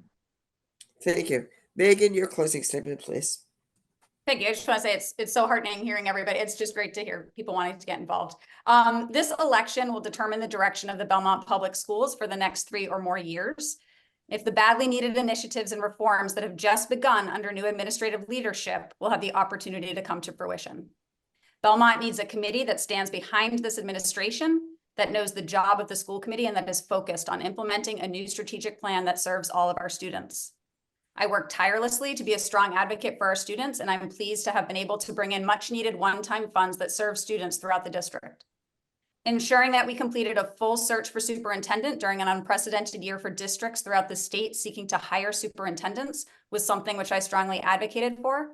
And now we need to work together to nurture a district that serves all students and provides a range of opportunities for them to discover who they are, be challenged, and find joy in learning. I'm a parent of 2 Belmont Public School students, an educational professional, and I'm an experienced member of the school committee. I know what the job is, and I hold myself to the highest standards in doing it. And that's why I'm asking for your vote on April 2nd. Thank you. Thanks to all 3 of you, and best of luck on Election Day. We'll now complete the town-wide races with the Select Board. There are 3 candidates for 1 open seat for a 3-year term. Alex Howard, Jeffrey Lubian, and Matthew Taylor. Alex, are you all 3 here? Welcome. Alex, would you unmute, please, and give us your opening statement? You have 1.5 minutes. Hi, good evening. My name is Alex Howard. I'm a scientist and engineer, father of 3, living here in Belmont. After serving our country through the Marines and extensive career in government service, I am eager to give back to the community where I've made my home. I want to focus our efforts on the issues that only government can address. First, I'd prioritize sound fiscal management and our revenue and expenses so that we can invest in growing our community to create vibrancy, attracting the next generation of businesses and residents. This includes a review of zoning that meets a range of housing needs and attracts businesses. Second, I'd prioritize a strong revitalization of our infrastructure, specifically wastewater, sidewalks, and roads that literally and figuratively pave the way for engagement of citizens across a range of services and social issues that matter to them. My background has uniquely prepared me for service on the Select Board. As a chief scientist at the Air Force Research Laboratory, and in my current role in the commercial sector, I have deep expertise building and leading teams that can identify solutions to complex problems, always in the context of strong budget management. With nearly 30,000 residents in Belmont, there are few problems that we cannot address by working together. So on 2nd of April, I really appreciate your vote, and I look forward to working with the team and serving the citizens of Belmont. Thank you. Thank you. Jeffrey, welcome. Will you please give us your opening statement? You have 1.5 minutes. Thank you. Hello, my name is Jeff Lubian. I've been a resident of Belmont for almost 17 years in Precinct 7 with my wife, 9th grade daughter who goes to Belmont High School, and our 3-year-old yellow lab Oakley. I'm running for Select Board because I'm passionate about the town and deeply concerned about getting us out of our financial situation and building a sustainable economic future for all of Belmont. I've spent almost 10 years dedicated to serving Belmont in numerous capabilities. I'm currently serving as chair of the Warrant Committee. Over the past 10 years, I've led the effort to reduce the town's OPEB liability by $100 million, developed a multi-year forecasting model as a member of the Financial Task Force, sponsored and developed successful adoption by town meeting, a leaf blower bylaw. As chair of the Warrant Committee, I foster productive discussions with a fair and balanced approach and promote an environment of collaboration and compromise. When others talk, I act. When others lecture, I listen. I want the collaboration I created to continue among our town leaders as we face our challenging financial situation. That's why I'm proud to be endorsed by Select Board members Elizabeth Dion, Mark Palil, and the overwhelming majority of my Warrant Committee colleagues. I'm the only candidate for Select Board that brings nearly a decade of proven municipal experience with a master's degree in economics. The election for Select Board is Tuesday, April 2nd, and I humbly ask for your vote for Select Board. Thank you. Thank you. And Matt, would you give us your opening statement, please? Hi, my neighbors. My name is Matt Taylor, and I love discussing Belmont with all of you. My website is mattforbelmont.com. My family settled here in 2014. My daughter goes to Burbank, my son goes to Chenery. My wife is a writer, and behind her are just some of her books. I'm a jogger, and I've run every street in Belmont. As a family, we are deeply invested in the long-term well-being for our whole community. I'm a data-driven problem solver who looks for root causes and finds us solutions. I'm a former software executive and now an advisor to CEOs. I'm deeply informed on how Belmont operates. A vote for Matt Taylor is a vote for fiscal opportunity. My data-driven approach shows achieving a 10% commercial tax base is our most precious and urgent goal. Tax relief for seniors. We must protect and cherish our town's living memory. And before I was running, I was connecting residents with our local government, like creating the Belmont visual budget.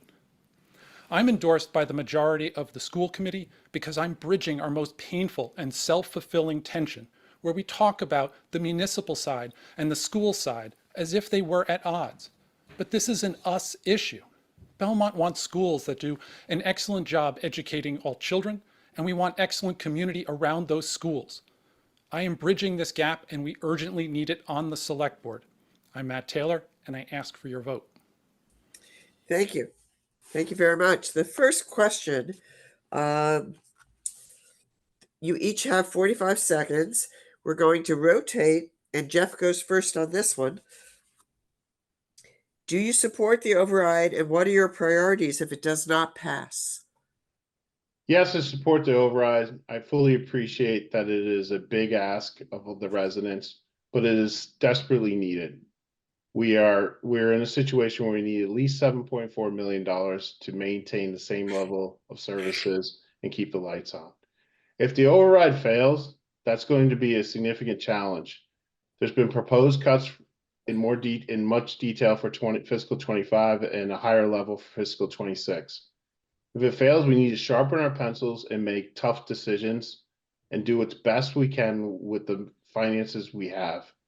So I think it's going to take a collaborative effort with both the town and the schools to be able to make the best decisions possible given the constraints we're facing.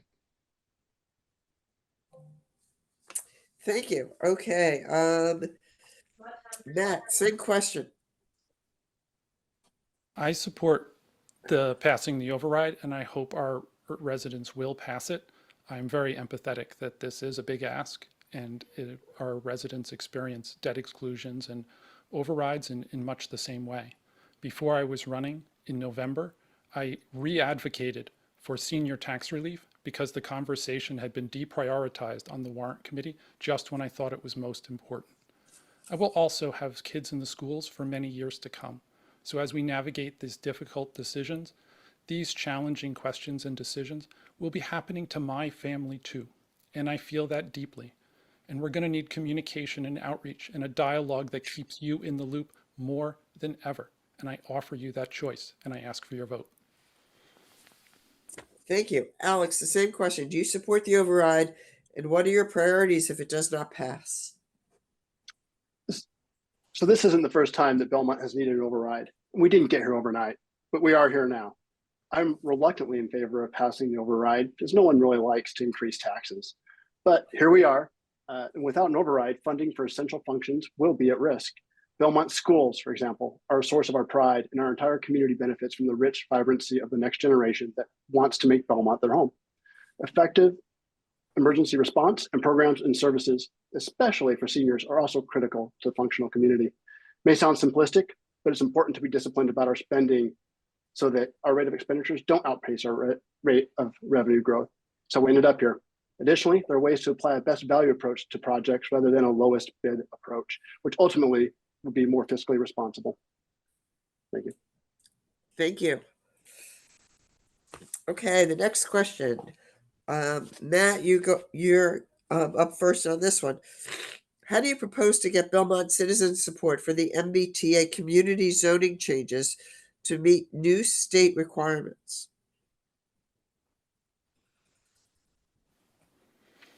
Yeah, so I support the MBTA communities. I want to acknowledge that it's really frustrating branding. MBTA communities is not widely acknowledged as efficient and cost effective. It does create zoning for missing middle housing. And I believe we will narrow down those choices through the committee process to a compliant solution by the end of the year that addresses our current obligations, but also leaves the door open for the economic growth that I have been leading the conversation on from day one of this campaign. Thank you. Thank you. Alex, the same question, please. Great. Belmont has a terrific opportunity to both address its financial challenges while making the community an attractive destination to both new residents and business owners. Good zoning is key to this success. Belmont inclusionary zoning bylaws and housing production plan adopted in 2018 set us on the course to meet the current and future housing needs as mandated by this law. With higher density mixed-use spaces alongside completion of the community path, for example, a range of businesses would find Belmont a more attractive place to invest. I think this approach opens a lot of opportunities for us and gives us a lot of avenues to solve this problem. Thank you. Jeff, the same question. Thank you. I support the spirit of MBTA communities. We do need more housing in the state of Massachusetts. I will say I'm the only candidate that has come out and said that I think at this point, with all the uncertainties, we need to meet the minimum requirement of 1,632 units with a potential buffer. This will ensure that we meet the requirement, but also allow us the flexibility to design the zoning in a way that keeps Belmont what we all love about Belmont. That being said, when we talk about economic development, when it comes to the MBTA communities, we need to make sure that we don't encroach on any commercial area that we want to use to help drive that commercial base to 10%. Okay, thank you. Next question, Alex, this is to you first, please. What are your specific ideas to encourage business development in Belmont to relieve the residential tax burden?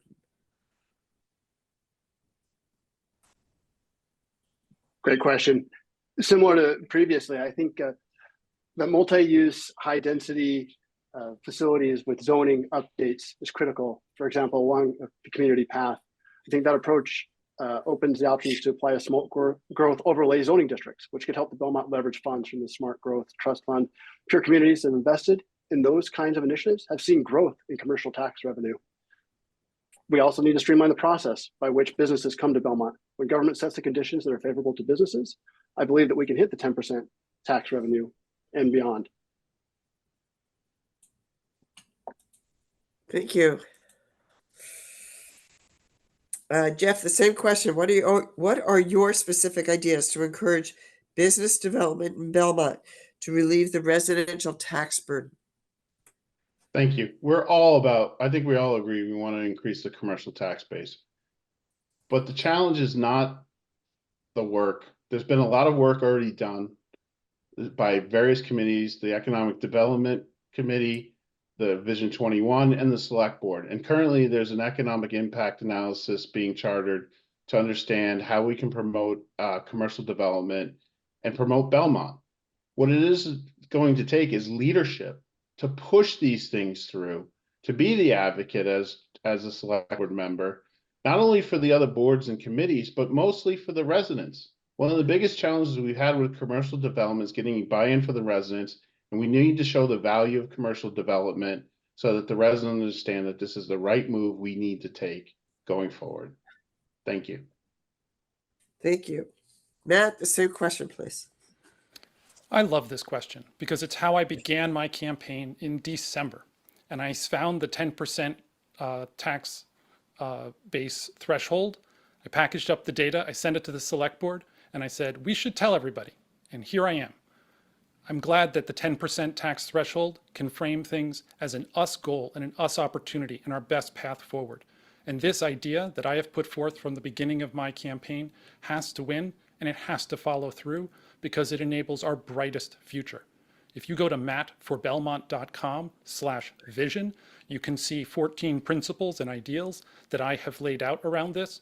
And I was the only candidate who had anything about commercial development on their website until late February, And I'm proud that this idea gives us an alternative to residential taxes. Excuse me, excuse me, are we allowed to rebut, or is that your discretion? It is at my discretion, but you can request a rebuttal. Absolutely. I'm requesting a rebuttal, please. Okay, you get 30 seconds, and then the other two candidates will also get 30 seconds. Thank you. This is not Matt's idea. The 10% has been discussed for years in Belmont. We know the more commercial base we can get, the better off the taxpayers are. This has been discussed for years, and there's been tremendous work done to understand and try to implement it. It is about taking the leadership and getting it done. And that's what I will do. Thank you. Matt, 30 seconds. Yeah, so Jeff is right. This idea has been of having more commercial development has been discussed for decades. Elizabeth Dion has paved some essential work, but the 10% goal and threshold is a data-driven us goal, which I sent to the select board many months ago, and I'm proud that it is widely adopted and getting traction. I am very hopeful for our community going forward, and I think data-driven, evidence-based goals that unite our community are exactly what we need on the select board. And I ask for your vote. Thank you. Alex, 30 seconds. Yeah, I think both Jeff and Matt are correct in the regards here. It does take leadership. And I applaud Matt's website, 02478.org. Put a plug in for that. That's a great website, a lot of data. So I think leveraging the tools, resources, and people that have the knowledge to do that is key and make sure we can get it done. Thank you. Okay, the next question, Jeff, you go first on this one, is an audience question. And it is, do you believe that there should be term limits on the select board? That's a great question. I haven't contemplated it much. I do think there is a time. I think select board members have served a number of years, and there might be a time that select board members need to fall off. I always think new blood and new ideas and new leadership is a good idea. What that term limit is, I don't know. I do think that there is a lot of folks, including myself, on the warrant committee that feel that we need to, at times, you need to hand it over to the next generation and give that opportunity. So something I'm open to. What the term limits would be, I don't know, but I definitely would be willing to discuss that further. Thank you. Thank you, Matt. What do you think about term limits?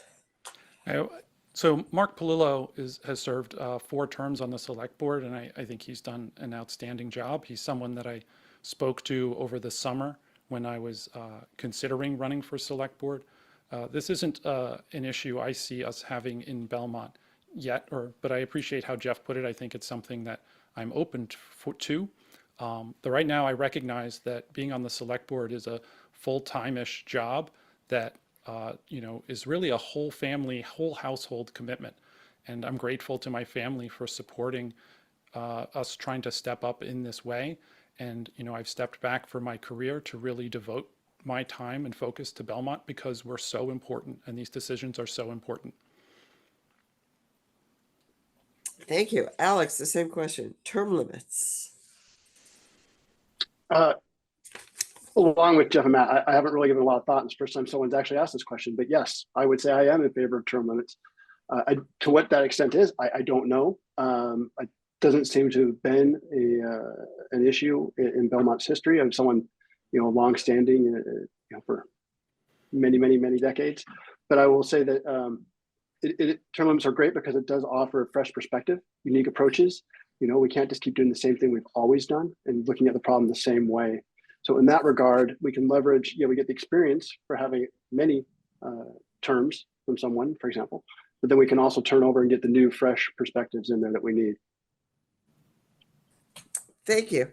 A question that is also from the audience was being on the select board is a very time-consuming job. How will that work in your life? Matt? Yeah, so like I said, I'm stepping back from my career, and I'll confess to all of you, my neighbors, that I did some self-work during the pandemic and said, what does it all mean, and where can I make a difference, and what is a scale that I can really improve the lives of people I really care about. And I think that scale is Belmont. And that's when, people said, well, Matt, you've already been explaining Belmont to me. You should run for town meeting. That's why I devote so much effort and energy to my teamwork on the warrant committee, where I also am endorsed by some current and former members. And I put my whole self into Belmont before I was running, including 02478.org, to make Belmont more accessible and open to you residents, and to rebuild that bridge with the residents, because it's so important and we're worth it. Thank you. Alex, the same question? Yeah, it does take time. Doing a good job and investing in yourself is always going to take time, and it comes at the expense of something else. There's only so much time in a day, and there's no current way that I know of to clone myself, or anybody else for that matter, to build two places at one time. But our community and our neighbors are worth that sacrifice, and it's worth it to me to invest the time and effort to make the place where we live as best as possible. And so, yeah, quite simply, yeah, it just takes a lot of time, and it's something I've looked at and understand, and willing to commit myself to. Thank you. And Jeff, same question. Thank you. I've been participating for over 10 years in providing, working and doing what I can. And I am fully equipped to balance the two. I do work, and I will continue to have a job in this position. But I will say, as being as chair of the warrant committee is a big ask, and is a lot to handle. Not only what people see when I run the meetings, but also the behind work of setting the agendas, having meetings with different chairs, the town meeting planning. So I've been balancing that for 3 years now, and moving to the select board, I believe I can easily balance the two. Thank you. Thank you very much.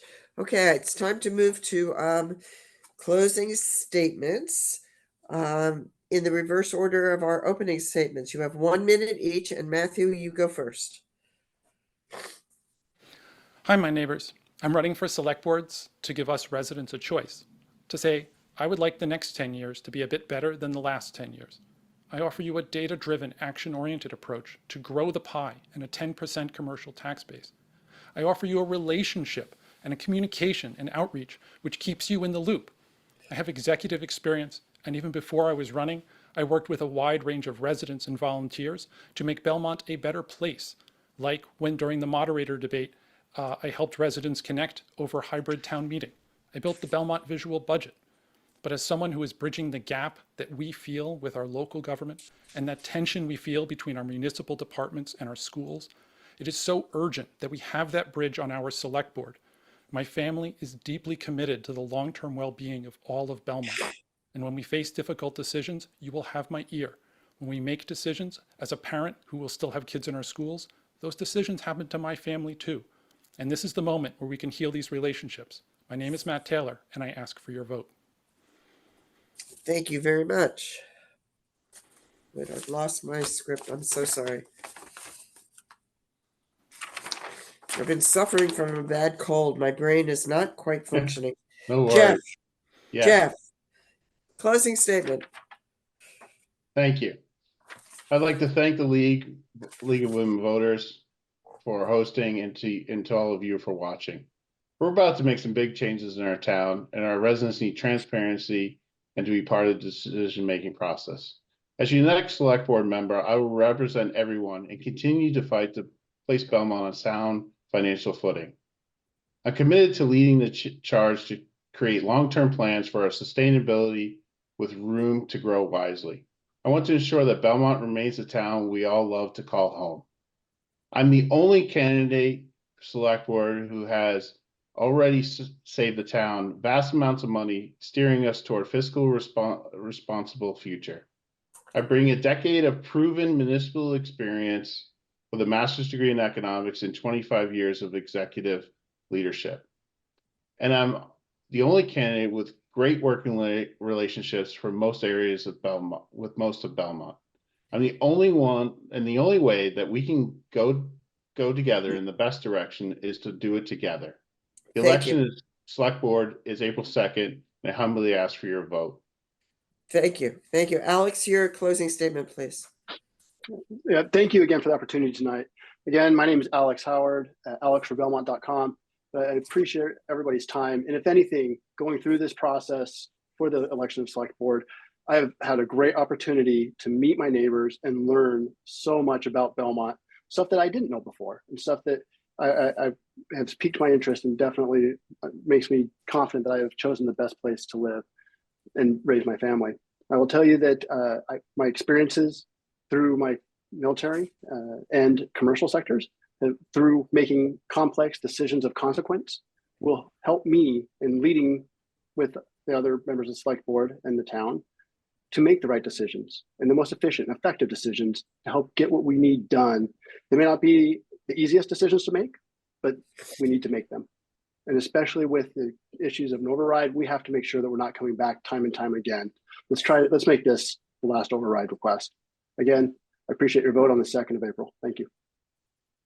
Thanks to all of you and best of luck on election day. Thank you. It's now time to move to our conversation of the ballot questions. Belmont has 2 ballot questions this year. Official political campaigns in favor of both questions were formed, but only question 1 has an official opposition campaign.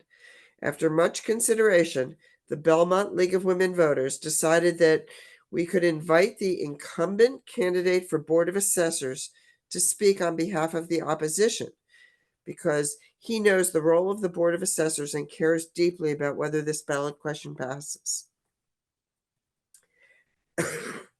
Excuse me. After we read the ballot questions, we will let each position make an opening statement and then answer questions. The League has prepared some questions, and we will also take audience questions. Please put any of your questions into the Q&A of the Zoom, and as with the candidates, you may be called upon to ask your question. Given the late hour, we might not get to all the questions, but we will do the best we can with the time we have available. We will start with ballot question 2. And it reads, shall the town vote to have its elected Board of Assessors become an appointed Board of Assessors of the town? The for position is represented by Ralph Jones, former member of the Select Board, chair of the Yes for Appointed Assessors ballot question campaign committee. The opposition is represented by Patrick Murphy, current member and candidate for the Board of Assessors. Each side will have 1.5 minutes to make an opening statement. Ralph, will you please give us your opening statement? Thank you very much, Debbie, and I want to thank the League and also Bonnie for hosting this event. And Debbie, I think you're a heroine for going through this evening with a cold. I just come out of that cold, so I know it. My name is Ralph Jones, and I'm the chair of the committee in favor of question 2. Question 2 would convert the Board of Assessors from an elected board to an appointed board. Now, the issue here is not about the professional assessing staff in Belmont. They're good. Rather, it's about town government structure. We need all elements of the town financial management to work together. An appointed Board of Assessors will be more integrated with the rest of the appointed financial team. This will enhance operational efficiency and also assist the Select Board and others with policy questions such as senior tax relief, which stalled a few years ago because we needed more assessing information. The Select Board would be the appointing authority of this new appointed assessing board, and the duties of an appointed assessors would be basically the same as the current Board of Assessors, and the oversight would remain the same by the State Department of Revenue. Many other towns have made this change. I hope we can do it too. Thank you. Thank you very much. Patrick, can you give us your opening statement? 1.5 minutes, please. Thank you, and I want to thank again, yeah, Debbie. Thank you as well for going through all this with that cold you have. I applaud you for it. I just want to make a point that the current Board of Assessors was nominated as one of the outstanding assessing jurisdictions by the International Association of Assessing Offices. We've raised over $28 million in gross since Proposition 2.5 came into effect. Our reappraisal program has saved the town approximately 110,000, excuse me, by rotating appraisals through the town as opposed to doing them every 3 years. An appointed person cannot be removed. As we've learned from the planning board, that person must resign, as opposed to an elected board where you can be voted out. Concerning pilot payments, we send out requests annually for pilot payments, and this year's request was for over $311,000.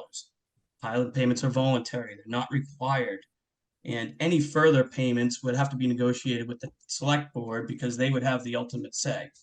In regards to senior tax relief, we did propose senior tax relief to the select board, and the select board didn't like what we proposed. They proposed alternative tax relief, which we, as a select board, and one of our select board members is actually one of the leading authorities on assessing, and that wouldn't have passed in muster. We're also trying to change our CAMA system. But given the financial burden of the town, it cost about over $100,000. We didn't feel it was prudent at that time. But we will put together an RFP for that if that's what everybody deems we want to do. Thank you. Thank you. The first question, what difference does it make to residents if the assessor is elected or appointed? And Ralph, that goes to you. No, I'm sorry, Patrick, you go first. Thank you. Well, an elected board is elected by the people of the town. If you don't agree with the way the board is operating, you're certainly free to run. I think a reason why we're probably going largely unopposed is because everybody is fine with the way we've been assessing. I would argue that the select board largely has gone unopposed for many years now, except for a few of the most recent ones. That doesn't mean we go to an appointed select board. I feel as though, as I said before, if you have an appointed person, they have to resign in order to vacate their position. Elected board, you can elect them out. Thank you. Thank you. And Ralph, what's your response to that? What difference does it make to residents? Thank you, Debbie. My response is similar to my opening statement, and that is that I think that any government right now, is just like any business, needs to have a fully integrated financial system. Everybody has to be on the same team. And if we have an elected board, they are quite independent and need not go along with the preferences of the elected select board and the rest of the financial management part of the town government. I would prefer to have a complete team responsible to the select board and working together to give us the best answers. Thank you. The next question, Ralph, to you first, please. What are your ideas to encourage use of pilot payments in lieu of taxes? Can we increase that? That's a very good question. I think that Mr. Murphy has already indicated that one of the ways we've done this in the past is that the assessors have been sending out requests to anybody who's a nonprofit organization to try to get them to consider giving a contribution to the town in lieu of tax. And I think that needs to probably be stepped up and made even more intense. I believe the Board of Selectmen, or the Select Board, pardon my age, he has been working on this, and I believe they will be coming up with some proposals in the very near future. Thank you. Patrick. Can you repeat the question really quick? Sorry, I apologize. What are your ideas to encourage more use of pilots, payment in lieu of taxes? Oh, as I said in my opening statement, pilot payments are completely voluntary.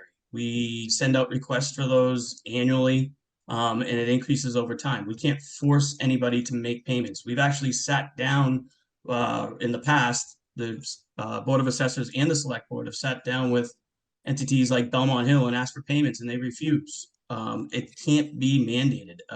I mean, we could negotiate something different and see if they'd be willing to pay something less than what we demand. But ultimately, that decision comes down to the Select Board, not the Board of Assessors, because they're the ones who would have to accept the payments. Okay, thank you. It's time for closing statements. If you'd like to add to anything you've already said, Patrick, you can have 1 minute. Well, thank you very much. First of all, I want to thank everybody for attending and listening in tonight. Really appreciate it. It's been a great event, and look really pleased with hearing everybody's opinions on everything. I would argue that we should keep this a no vote. We want to make sure that it is an elected body and that our citizens do have the opportunity to be able to elect their government officials as opposed to having them appointed. I feel as though we should continue on this path. And right now, as Mark Polo has said, if it ain't broke, don't fix it. We have a very good board that's been given many accolades from various entities, and we do a very good job, as evidenced by no one wanting to run against us, at least for now. And I thank everybody for their time. I appreciate it. Thank you. Thank you. And Ralph, your closing statement, please. Thank you very much. Thank you for listening to this debate tonight. As I said in my opening statement, question 2 is not about the profession of assessing. We have high regard on our committee for our assessors, the members of the assessing department, and I believe that the assessing board, the current elected board, is highly regarded around the state. This is not the question. It's a question of structure. We think there are efficiencies available that could be gained if we can get all of the departments in the town working together. And that's best achieved if we have the assessors, the Board of Assessors, appointed by a single head of government. The assessing department will remain unchanged. It will continue to work to the high standards required by state legislation, and we have high regard for their personnel and believe they will continue to work well. Thank you very much, and we hope you will vote yes on question 2. Thank you. And now we can go back and talk about ballot question 1. Ballot question 1 is, shall the town of Belmont be allowed to assess an additional $8,400,000 in real estate and personal property taxes for the purposes of supplementing the capital budget and the town and school operating budgets for the fiscal year beginning July 1st, 2024. Adam Dash, former member of the Select Board, is representing the Invest in Belmont 4 ballot question campaign committee. The opposition is represented by Tim Duncan for the No Override Ballot Question Campaign Committee. Each side will have 1.5 minutes to make an opening statement. Adam and Tim are with us. Welcome. Good evening. Adam, will you please give your opening statement? Happy to. I've come out of my Belmont retirement as a former select board member to work on making sure that this override passes, because if the override does not pass, this town will be fundamentally changed for the worse. Our children will be hurt with 50 school employees let go, 85% of students losing busing, arts and sports teams cut, and closure of the Burbank school. In fact, pink slips have already gone out to the schools in case the override fails. This loss is real. Our seniors will be hurt with a 24% cut in Council on Aging funding. Our residents in need of emergency services would be hurt with 8 firefighters let go, which would lead to longer response times. We will all get hurt with library cuts that do not meet the standards to remain in the Minuteman network, which greatly reduces the usefulness of our library cards. We will all get hurt by having to pay about $362 per year for trash pickup. This alone is almost half of the $740 cost of the override for dwelling worth $1 million, which is about the average. And these are facts, not fear. In my 18 years being involved with town government at numerous levels, I know that Belmont has been a good steward of public funds. We stretched the 2015 override that was supposed to last for 3 years into 9 years, and here we are in 2024. That said, there's no miracle or magic to town budgeting. We need the money to provide the services, and without a yes on the override, those services will be cut. It is not rocket science. It is clear to me that the only choice is to vote yes on the override to save our town, and I ask you to do the same. Thank you. Thank you. And Tim, can we have your statement, please? Sure, thank you. And thank you to I'll add my thanks to the league for hosting this forum. My name's Tim Duncan, and my great-grandfather moved to Belmont in 1895. My wife and I have 3 kids. We moved here about 14 years ago. I've spent my career in law and finance. I teach at Boston University Law School, and I, in the past, have worked closely with Senator Elizabeth Warren. I was a member of the Obama administration. Part of my role is to help me manage a $500 million government budget at the Consumer Financial Protection Bureau. So I'm here tonight to urge you to vote no on what would be the largest tax increase in Belmont history by far. This tax increase would cost residents close to $100 million over the next 10 years. When we understood where the money was going, we generously approved the funding for the high school, the library, and the skating rink. But at the same time, we also knew that we can't go down the path of unsustainable spending growth, followed by one massive tax increase after another. Unlike what Mr. Dash is saying, we don't have a revenue problem. We don't have an inflation problem. We have a spending problem. Revenue goes up predictably year after year after year, about 5%. It goes up this year substantially, and it will go up next year, despite all the clamorings from the people that want to increase our taxes. Supporters of the tax increase are using fake threats, scare tactics, once again, because they cannot really explain where all this money is going to go and how it's going to be used. I'm stunned to hear that there's pink notices pink slips being sent out to people when we at the same time have 50 job openings on the Belmont school and town site. I don't understand how that gets Thank you. Your time is up. Thank you. Okay, question number 1. Can you speak to the specifics of what the ballot question number 1 funding would be supporting? Tim, you're first. Now, I think that's a great question. I don't know. And if you actually look at the latest administrative budget proposal from the town administrator, half of the $8.4 million isn't even deployed next year, despite the declared need for this. It doesn't even get used. It goes into some sort of mysterious fund called the Override Mitigation Fund. Where that's going to be used in the future, I have no idea, but I don't understand why we're going to raise taxes by 8.4 million, but not use that. Only 70,000 of that 8 million goes to municipal finance for first responders, health and safety, those types of things, which are vitally important to people. Only 1% of that 8 million would go to municipal finance, which I think is, I don't understand that either. Well, I think I can probably fill some of this in. What we did in 2015 is we put some of the money aside in a stabilization fund for future years, and that is how we stretched it out. Intended to stretch it out over 3 years, and it went for 9. What we're adding with the override this year, in addition, keep in mind, the override is mostly about keeping what we have, right? We are making some small adds with it, which are fixing sidewalks, which would reduce traffic and provide safety, fix the Chenery roof, which has to be done. The facilities department manager to maintain our buildings, which will save money, address special education, which is increasing astronomically and driving up the budget, and allow us to catch up with inflation. You get a plan with the override, you get lost without it. Thank you. And that leads into the next question, which is what are the specific consequences if the ballot question fails? And Adam, your response to this first, please. Sure. There are 2 budgets that have already been created, and they are going to be going to town meeting. One will be if this override passes on the ballot, and one will be if it does not. If it does not, the cuts for starting July 1st, months away, 24% cut in the Council on Aging, which is a social worker and other staff, layoff of 22 teachers and staff in the schools, loss of busing for 85% of our students, which means All of these hundreds of kids are going to have to be driven to school, so the traffic is going to get worse.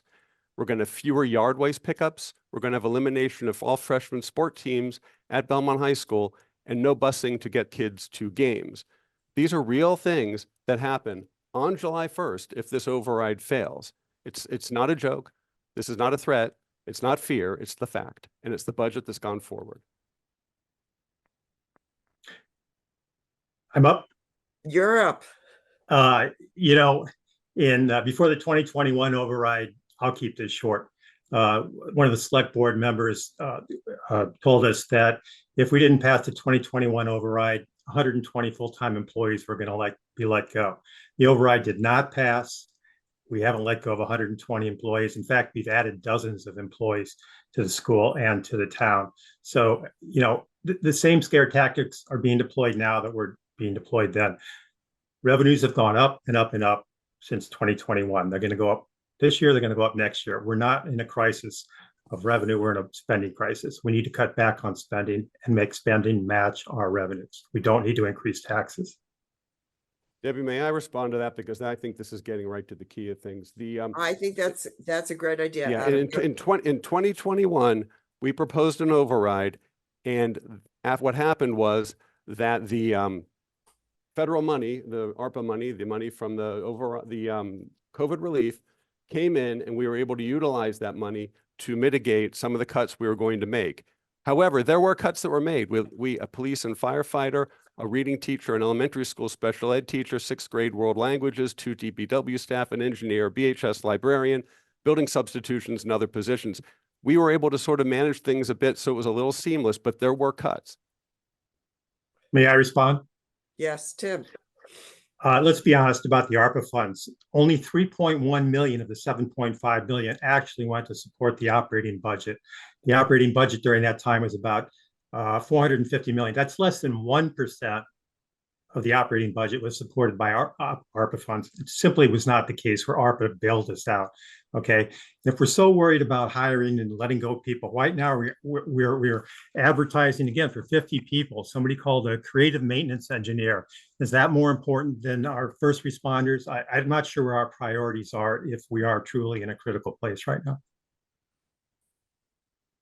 Adam, would you like to respond? Oh, sure. I don't know where those numbers come from. To be honest, the numbers that we are utilizing are numbers that have been vetted by the town. They're numbers that I'm extremely comfortable with being correct. I don't know where those numbers are coming from.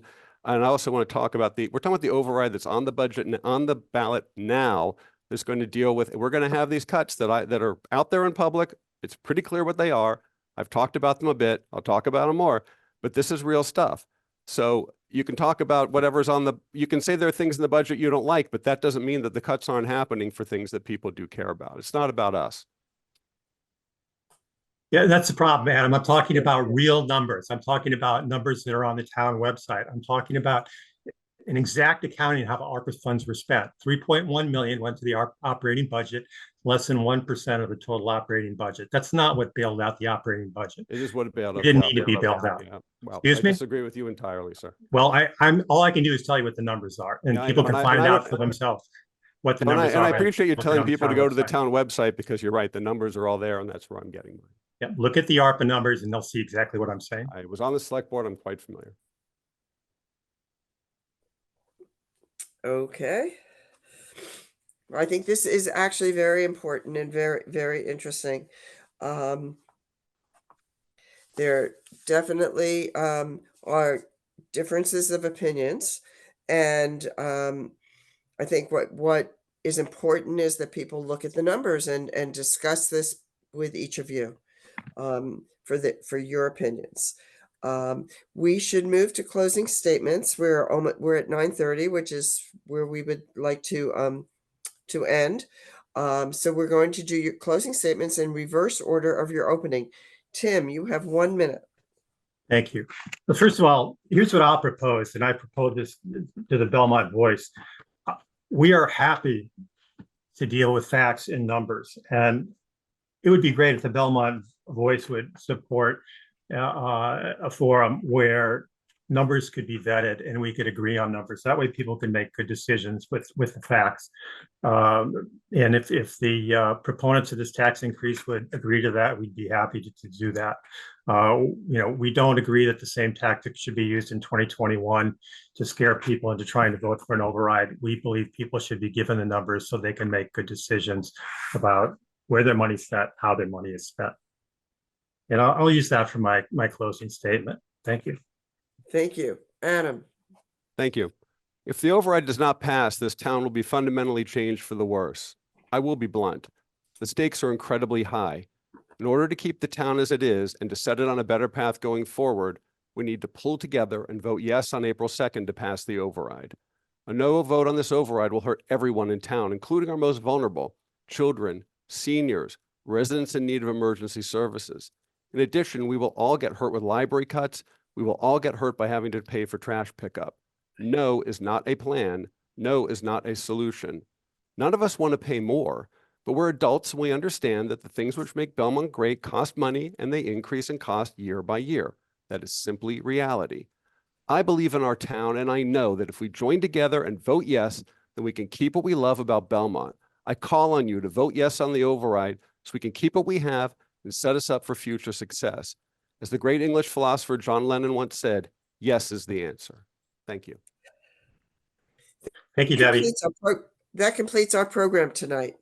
Thank you to our candidates for your willingness to run and serve Belmont. Thank you all for joining us and participating.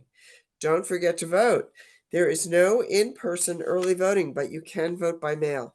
Remember, Election Day is Tuesday, April 2nd. The League would also like to thank our audience at home. Lastly, a big thank you to Belmont Media Center, who did a wonderful job arranging all the candidates to be on your screen and compiling all the videos. Belmont Media will make the recording of this event available on their website for streaming, and it will also be shown a few times between now and Election Day on our cable stations.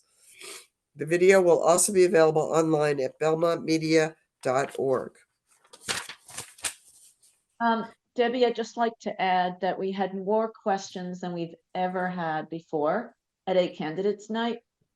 So I have asked that we collect all the questions and try to offer them for, if possible, we'll get answers from the candidates and post on our website. It seems like the best way to try to do it. And I'm sorry we didn't get to let anybody ask live, but we had so many questions. We realized that if we let people ask live, then we wouldn't get to as many questions. So thank you everybody for participating. I'm glad we get to watch this again because it's hard to process all the questions we got to ask tonight. And I hope you feel better, Debbie. Thank you. Somebody suggested that I give you some cognac, but you live too far away for me to deliver it tonight. So thanks, everybody. Good night. Good night. Thank you.